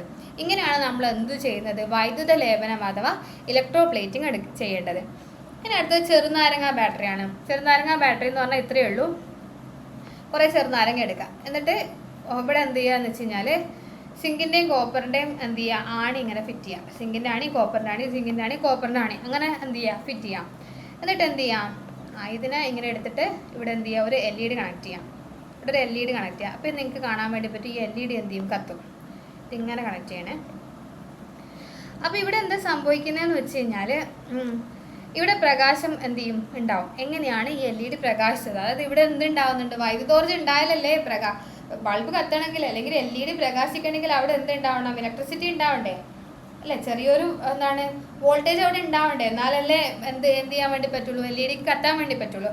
അപ്പോൾ ഇവിടെ എന്താ ചെയ്യുന്നതെന്ന് വെച്ച് കഴിഞ്ഞാൽ ഇവിടെ ഒരു ടിപ്പിക്കൽ ഒരു 0.9 വോൾട്ടൊക്കെയുള്ള ചെറിയൊരു ഇലക്ട്രിസിറ്റി അവിടെ ഉണ്ടാവും. ഓക്കെ. അപ്പം ഇവിടെ എന്താണെന്ന് വെച്ച് കഴിഞ്ഞാൽ ഇവിടെ സിട്രിക് ആസിഡ്, ലെമൺ എന്ന് പറഞ്ഞാൽ എന്താണ്, ചെറുനാരങ്ങയിൽ അടങ്ങിയിട്ടുള്ള ആസിഡാണ് എന്തെന്ന് പറയുന്നത്, സിട്രിക് ആസിഡ് എന്ന് പറയുന്നത്. ഇവിടെ അടങ്ങിയിട്ടുള്ള ആസിഡാണ് എന്തെന്ന് പറയുന്നത്, സിട്രിക് ആസിഡ് അടങ്ങിയിട്ടുണ്ട് ചെറുനാരങ്ങയിൽ. അപ്പോൾ സിങ്കാണ് ഇവിടെ നമ്മൾ എന്ത് ചെയ്യുന്നുണ്ട്, ഒരു സിങ്കിൻ്റെ ഒരു റോഡും കോപ്പറിൻ്റെ ഒരു റോഡും എടുക്കുന്നുണ്ട് അല്ലേ. അപ്പോൾ സിങ്ക് എന്ന് പറയുന്നത് എന്തായിട്ട് ആക്ട് ചെയ്യും, നമ്മൾ നേരത്തെ കണ്ട പോലെ ആനോഡായിട്ട് ആക്ട് ചെയ്യും, നെഗറ്റീവ് ടെർമിനലായിട്ട് ആക്ട് ചെയ്യും. കോപ്പർ എന്ന് പറയുന്നത് എന്തായിട്ട് ആക്ട് ചെയ്യും, കാത്തോഡായിട്ട് ആക്ട് ചെയ്യും. ഇനി ഇത് രണ്ടും എവിടെ കണക്ട് ചെയ്തിട്ടുള്ളത്, ഈ ലെമണിൻ്റെ ഉള്ളിലേക്ക് കുത്തി വെച്ചിട്ടാണ് ഉള്ളത്. അപ്പോൾ ഇവിടെ എന്ത് ചെയ്യും, ഇവിടെ ഇലക്ട്രിസിറ്റി എന്ത് ചെയ്യും, ജനറേറ്റ് ചെയ്യും. അങ്ങനെയാണ് ഇത് എന്ത് ചെയ്യുന്നത്, കത്തുന്നത്. അപ്പം ഇവിടെ എന്താണ്, ഒരു ആനോഡും ഒരു കാത്തോഡും ഒരു ഇലക്ട്രോലൈറ്റും ഉള്ളതുപോലെയാണ് ഇവിടെ ഉള്ളത്. മനസ്സിലായോ, നമ്മൾ ഡ്രൈസെല്ലിൻ്റെ പ്രവർത്തനമൊക്കെ പഠിച്ചിട്ടില്ലേ, അതേപോലെ തന്നെ ഇവിടെ സിട്രിക് ആസിഡ് എന്ന് പറയുന്നത് ഇലക്ട്രോലൈറ്റായിട്ട് ആക്ട് ചെയ്യും. ഒരു ഇലക്ട്രോലൈറ്റായിട്ട് ആക്ട് ചെയ്യും. പിന്നെ സിങ്ക് ആനോഡായിട്ട് ആക്ട് ചെയ്യും, കോപ്പർ എന്ത് ചെയ്യും, കാത്തോഡായിട്ട് ആക്ട് ചെയ്യും. അപ്പോൾ ആനോഡായിട്ടുള്ള വസ്തു എന്താവും, റെഡ്യൂസ് ചെയ്തിട്ട് ആനോഡിന് ഓക്സിഡേഷൻ സംഭവിച്ചിട്ട് അവിടെ എന്തുണ്ടാവും, ഇലക്ട്രോൺസ് ഉണ്ടാവും. ആ ഇലക്ട്രോൺസ് എന്ത് ചെയ്യും, ഈ സർക്യൂട്ടിലൂടെ ഇങ്ങനെ പാസ് ചെയ്ത് കാത്തോഡിലേക്ക് എത്തും. അങ്ങനെയാണ് എന്ത് ചെയ്യുന്നത്, ഇവിടെ ചെറിയൊരു വലിയ വൈദ്യുതിയൊന്നും അല്ല കേട്ടോ, ചെറിയൊരു വോൾട്ട് 0.9 വോൾട്ട്, ഒരു LED കത്താനുള്ള അത്രയും എന്തുണ്ടാവുന്നുണ്ട് അവിടെ, അത്രയും വോൾട്ട് അവിടെ ജനറേറ്റ് ചെയ്യുന്നുണ്ട്. ഒരു ചെറിയ ഇലക്ട്രിക് കറണ്ട്, വലിയ സംഭവമൊന്നും അല്ല കേട്ടോ. ഒരു സിങ്കും ഒരു കോപ്പർ റോഡും എടുത്ത് ഒരു നാരങ്ങേൻ്റെ ഉള്ളിൽ കുത്തി വെച്ചിട്ട് ഇതുപോലെ കണക്ട് ചെയ്ത് കഴിഞ്ഞാൽ നമുക്ക് എന്തുണ്ടാവും, ഒരു ചെറിയൊരു LED ബൾബ് നമുക്ക് എന്ത് ചെയ്യാൻ വേണ്ടി പറ്റും, കത്തിക്കാൻ വേണ്ടി പറ്റും. ഇവിടെ എന്താണെന്ന് വെച്ച് കഴിഞ്ഞാൽ കെമിക്കൽ എനർജി ഇവിടെ എന്തായിട്ട് മാറുകയാണ് ചെയ്യുന്നത്, രാസോർജ്ജം വൈദ്യോർജ്ജമായിട്ട് മാറുന്നതാണ് ഇവിടുത്തെ റിയാക്ഷൻ എന്ന് പറയുന്നത്. അപ്പോൾ നാരങ്ങയിലെ ആസിഡ്, അതാണ് സിട്രിക് ആസിഡ്. പിന്നെ ലോഹങ്ങൾ, ഇവരാണ് ഇവിടുത്തെ എന്തെന്ന് പറയുന്നത്, റിയാക്റ്റൻസ് എന്ന് പറയുന്നത്. അപ്പം സിങ്ക് ആനോഡായിട്ട് ആക്ട് ചെയ്യും, കോപ്പർ കാഥോഡായിട്ട് ആക്ട് ചെയ്യും, നാരങ്ങയിൽ അടങ്ങിയിട്ടുള്ള സിട്രിക് ആസിഡ് അവിടെ എന്തായിട്ട് ആക്ട് ചെയ്യും, ഇലക്ട്രോലൈറ്റായിട്ട് ആക്ട് ചെയ്യും. അങ്ങനെ രാസോർജ്ജം എന്തായിട്ട് മാറും, വൈദ്യുതോർജ്ജമായിട്ട് മാറും. ചെറിയൊരു കറണ്ട് 0.9 വോൾട്ട്, അത്രയും ചെറിയ വോൾട്ടേജ് ആണ്, ചെറിയൊരു കറണ്ട് ഇവിടെ ഫ്ലോ ചെയ്യുള്ളൂ. ഒരു LED കത്താനുള്ള കറണ്ട് അവിടെ എന്ത് ചെയ്യും, ജനറേറ്റ് ചെയ്യും. അപ്പോൾ ചെറുനാരങ്ങ ബാറ്ററി എന്ന് പറയുന്നത് എന്താണ്, രാസോർജ്ജത്തെ വൈദ്യുതോർജ്ജമായിട്ട് കൺവേർട്ട് ചെയ്യുന്ന ഒരു ചെറിയ എക്സ്പെരിമെൻ്റ് ആണ്. ഇനി നമ്മൾക്ക് എന്താണ് കുറച്ച് കാര്യങ്ങൾ പറഞ്ഞിട്ടുണ്ട്. രാസപ്രവർത്തനം, പ്രധാന ഊർജ്ജ മാറ്റം. പദാർത്ഥങ്ങൾ കത്തുമ്പോൾ എന്താ സംഭവിക്കുന്നത്, താപം പുറത്തു വിടുകയാണ് ചെയ്യുന്നത്. ഇനി പദാർത്ഥങ്ങൾ ചൂടുകൊണ്ട് വിഘടിക്കുക എന്ന് പറയുന്നത് എന്താണ്, അവിടെ താപം എന്താ ചെയ്യുന്നത്, ആഗിരണം ചെയ്യാണ് ചെയ്യുന്നത്. ഇനി ജൈവദീപ്തി എന്ന് പറഞ്ഞാൽ മിന്നാമിനിങ്ങിലുള്ള പ്രവർത്തനമാണ്. അവിടെ പ്രകാശമാണ് പുറത്തു വിടുന്നത്. ചെറുനാരങ്ങ കൊണ്ടുള്ള സെൽ, അവിടെ എന്താ പുറത്തു വിടുന്നത്, വൈദ്യുതി പുറത്തു വിടുന്നു. സോഡിയം ക്ലോറൈഡ് ലായനിയുടെ വൈദ്യുത വിശ്ലേഷണം, അവിടെ എന്താ സംഭവിക്കുന്നത്, വൈദ്യുതി ആഗിരണം ചെയ്തിട്ടാണ് സോഡിയം ക്ലോറൈഡ് ലായനി എന്തായിട്ട് മാറുന്നത്, സോഡിയം ഹൈഡ്രോക്സൈഡ് ഒക്കെ ആയിട്ട് മാറുന്നത്. അപ്പോൾ അവിടെ വൈദ്യുതി ആഗിരണമാണ് ചെയ്യുന്നത്. ഈ ടേബിൾ എന്ത് ചെയ്യുക, പഠിച്ചു വയ്ക്കുക. ഇതിനൊക്കെ ചിലപ്പോൾ ക്വസ്റ്റ്യൻസ് അവർ ഫ്രെയിം ചെയ്യാൻ ചാൻസ് ഉണ്ട്. ഇനി സെല്ലും ഉപയോഗിക്കുന്ന ഉപകരണങ്ങളും. ഇപ്പോൾ ഡ്രൈ ഇത് പഴയ NCERT-യിലുള്ളതാണ്. ഡ്രൈ സെല്ലിൻ്റെ പ്രവർത്തനം നമുക്ക് പഠിക്കാനുണ്ട്. അപ്പോൾ ഡ്രൈ സെല്ല് പ്രധാനമായിട്ട് ഉപയോഗിക്കുന്നത് റേഡിയോയില്, ക്യാമറ, ക്ലോക്ക്, കളിപ്പാട്ടത്തിലൊക്കെ ഡ്രൈ സെൽ ഉപയോഗിക്കുന്നുണ്ട്. പിന്നെ അതുപോലെ തന്നെ മറ്റൊരു സെല്ലാണ് മെർക്കുറി സെൽ എന്ന് പറയുന്നത്. മെർക്കുറി സെല്ല് മെയിനായിട്ട് ഉപയോഗിക്കുന്നത് വാച്ച്, കാൽക്കുലേറ്റർ, മറ്റ് ഇലക്ട്രോണിക് ഉപകരണങ്ങളിലൊക്കെയാണ് മെർക്കുറി സെൽ ഉപയോഗിക്കുന്നത്. ഇത് ഇമ്പോർട്ടൻ്റ് ആണ്. നിക്കൽ കാഡ്മിയം സെൽ, ഇത് വളരെ ഇമ്പോർട്ടൻ്റ് ആണ്. നിക്കൽ കാഡ്മിയം സെല്ല് മെയിനായിട്ട് ഉപയോഗിക്കുന്നത് റീചാർജ് ചെയ്യാവുന്ന ടോർച്ച്, ക്യാമറകൾ. ഇത് ചോദിക്കും, റീചാർജ് ചെയ്യാവുന്ന ടോർച്ചിൽ ഉപയോഗിക്കുന്ന ബാറ്ററി ഏതാണ്, റീചാർജബിൾ ടോർച്ചാണ് കേട്ടോ. റീചാർജബിൾ ബാറ്ററിയാണ് എന്തെന്ന് പറയുന്നത്, നിക്കൽ കാഡ്മിയം സെൽ എന്ന് പറയുന്നത്. ഡ്രൈ സെല്ലൊന്നും എന്തല്ല, റീചാർജബിൾ അല്ല. ഇനി ലിഥിയം അയോൺ സെൽ, ഇതും ഇതേപോലെ തന്നെ ഇമ്പോർട്ടൻ്റ് ആണ്. നമ്മുടെ മൊബൈൽ ഫോണിലും ലാപ്ടോപ്പിലൊക്കെ നമ്മൾ ഉപയോഗിക്കുന്നത് എന്താണ്, ലിഥിയം അയോൺ സെല്ലാണ്. ഇത് രണ്ടും എന്ത് ചെയ്യാം, നന്നായിട്ട് ഓർത്ത് വെക്കാം. അപ്പോൾ ഇത്രയാണ് നമ്മുടെ 4th ചാപ്റ്റർ എന്ന് പറയുന്നത്. നിങ്ങൾ നന്നായിട്ട് വായിച്ചു നോക്കുക. കെമിക്കൽ റിയാക്ഷനൊക്കെ ഞാൻ ജസ്റ്റ് ഒന്ന് എക്സ്പ്ലെയിൻ ചെയ്യാൻ വേണ്ടി മാത്രം പറഞ്ഞാണ്. കെമിക്കൽ റിയാക്ഷൻ ഒന്നും വേണ്ട. നിങ്ങൾ ടെക്സ്റ്റ് ബുക്ക് വായിച്ചു നോക്കിയിട്ട് എന്തെങ്കിലും ഡൗട്ട് ഉണ്ടെങ്കിൽ എന്ത് ചെയ്യുക, ചോദിക്കുക. ക്വസ്റ്റ്യൻ ഡിസ്കഷൻ സമയത്ത് എന്തെങ്കിലുമൊക്കെ ഡൗട്ട് വരുന്നുണ്ടെങ്കിൽ ചോദിക്കുക. അപ്പോൾ കൂടുതൽ എന്തെങ്കിലും എക്സ്പ്ലനേഷൻ വേണമെങ്കിൽ അവിടെ പറഞ്ഞുതരാം. ഡ്രൈ സെല്ലൊന്നും കെമിക്കൽ റിയാക്ഷനൊന്നും പഠിക്കേണ്ട. ഇവിടെ സിങ്ക് മാത്രം നെഗറ്റീവ് ടെർമിനലായിട്ട് ആക്ട് ചെയ്യുന്നു. അപ്പോൾ സിങ്കിന് ഓക്സിഡേഷൻ സംഭവിക്കുമ്പം അവിടെ ഇലക്ട്രോൺസ് ജനറേറ്റ് ചെയ്യുന്നു. ആ ഇലക്ട്രോൺസ് എന്ത് ചെയ്യുന്നുണ്ട്, എക്സ്റ്റേണൽ സർക്യൂട്ടിലൂടെ ഇങ്ങനെ ഫ്ലോ ചെയ്യുന്നുണ്ട്. അങ്ങനെയാണ് അവിടെ കറണ്ട് ഉണ്ടാവുന്നത്. അത്രയും സിമ്പിളായിട്ട് മാത്രം എന്ത് ചെയ്യുക, മനസ്സിലാക്കി വെക്കുക. ഓക്കെ. അപ്പോൾ ഇലക്ട്രോൺസ് ഇങ്ങനെ മൂവ് ചെയ്യുമ്പോൾ, ഇലക്ട്രോൺസ് മൂവ് ചെയ്യുന്നതിനെയാണ് നമ്മൾ എന്ത് പറയുന്നത്, കറണ്ട് എന്ന് പറയുന്നത്. ഇനി ഇവിടെ നമ്മളോടുള്ള ചോദ്യം എന്ന് പറയുന്നത് ഡ്രൈ സെല്ലിൽ എന്ത് ഊർജ്ജ മാറ്റാണ് നടക്കുന്നതെന്ന് മാത്രമാണ്. അപ്പോൾ ഡ്രൈ സെല്ലിൽ എന്ത് ഊർജ്ജ മാറ്റമാണ് നടക്കുന്നത്, ആ രാസോർജ്ജം വൈദ്യുതോർജ്ജമായിട്ട് മാറുന്നതാണ് ഡ്രൈ സെൽ എന്ന് പറയുന്നത്. അതാണ് ഇവിടുത്തെ ഏറ്റവും ഇമ്പോർട്ടൻ്റ് ആയിട്ടുള്ള പോയിന്റ് എന്ന് പറയുന്നത്. അപ്പോൾ ഞാൻ നിങ്ങൾക്ക് ഇതെല്ലാം ഇങ്ങനെ തന്നിട്ട് ടെക്സ്റ്റ് ബുക്ക് കൊടുത്തതുകൊണ്ട് ടെക്സ്റ്റ് ബുക്കിൽ അങ്ങനെ കൂടുതൽ എക്സ്പ്ലനേഷൻ ഒന്നും അവർ പറയുന്നില്ല. ഈ പിക്ചർ കൊടുത്തിട്ടുണ്ട്.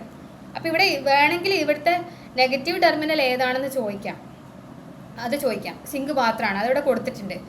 അങ്ങനെ വേണമെങ്കിൽ ചോദ്യം ചോദിക്കാം. പോസിറ്റീവ് ടെർമിനൽ ചോദിക്കാം. അതൊക്കെ വേണമെങ്കിൽ എന്ത് ചെയ്യാൻ ചാൻസ് ഉണ്ട്, ചോദിക്കാൻ വേണ്ടി ചാൻസ് ഉണ്ട്. അപ്പോൾ അത്ര മാത്രം ഇവിടെ എന്ത് ചെയ്യുക, പഠിച്ചു വയ്ക്കാം. അപ്പോൾ ഇത്രയാണ്.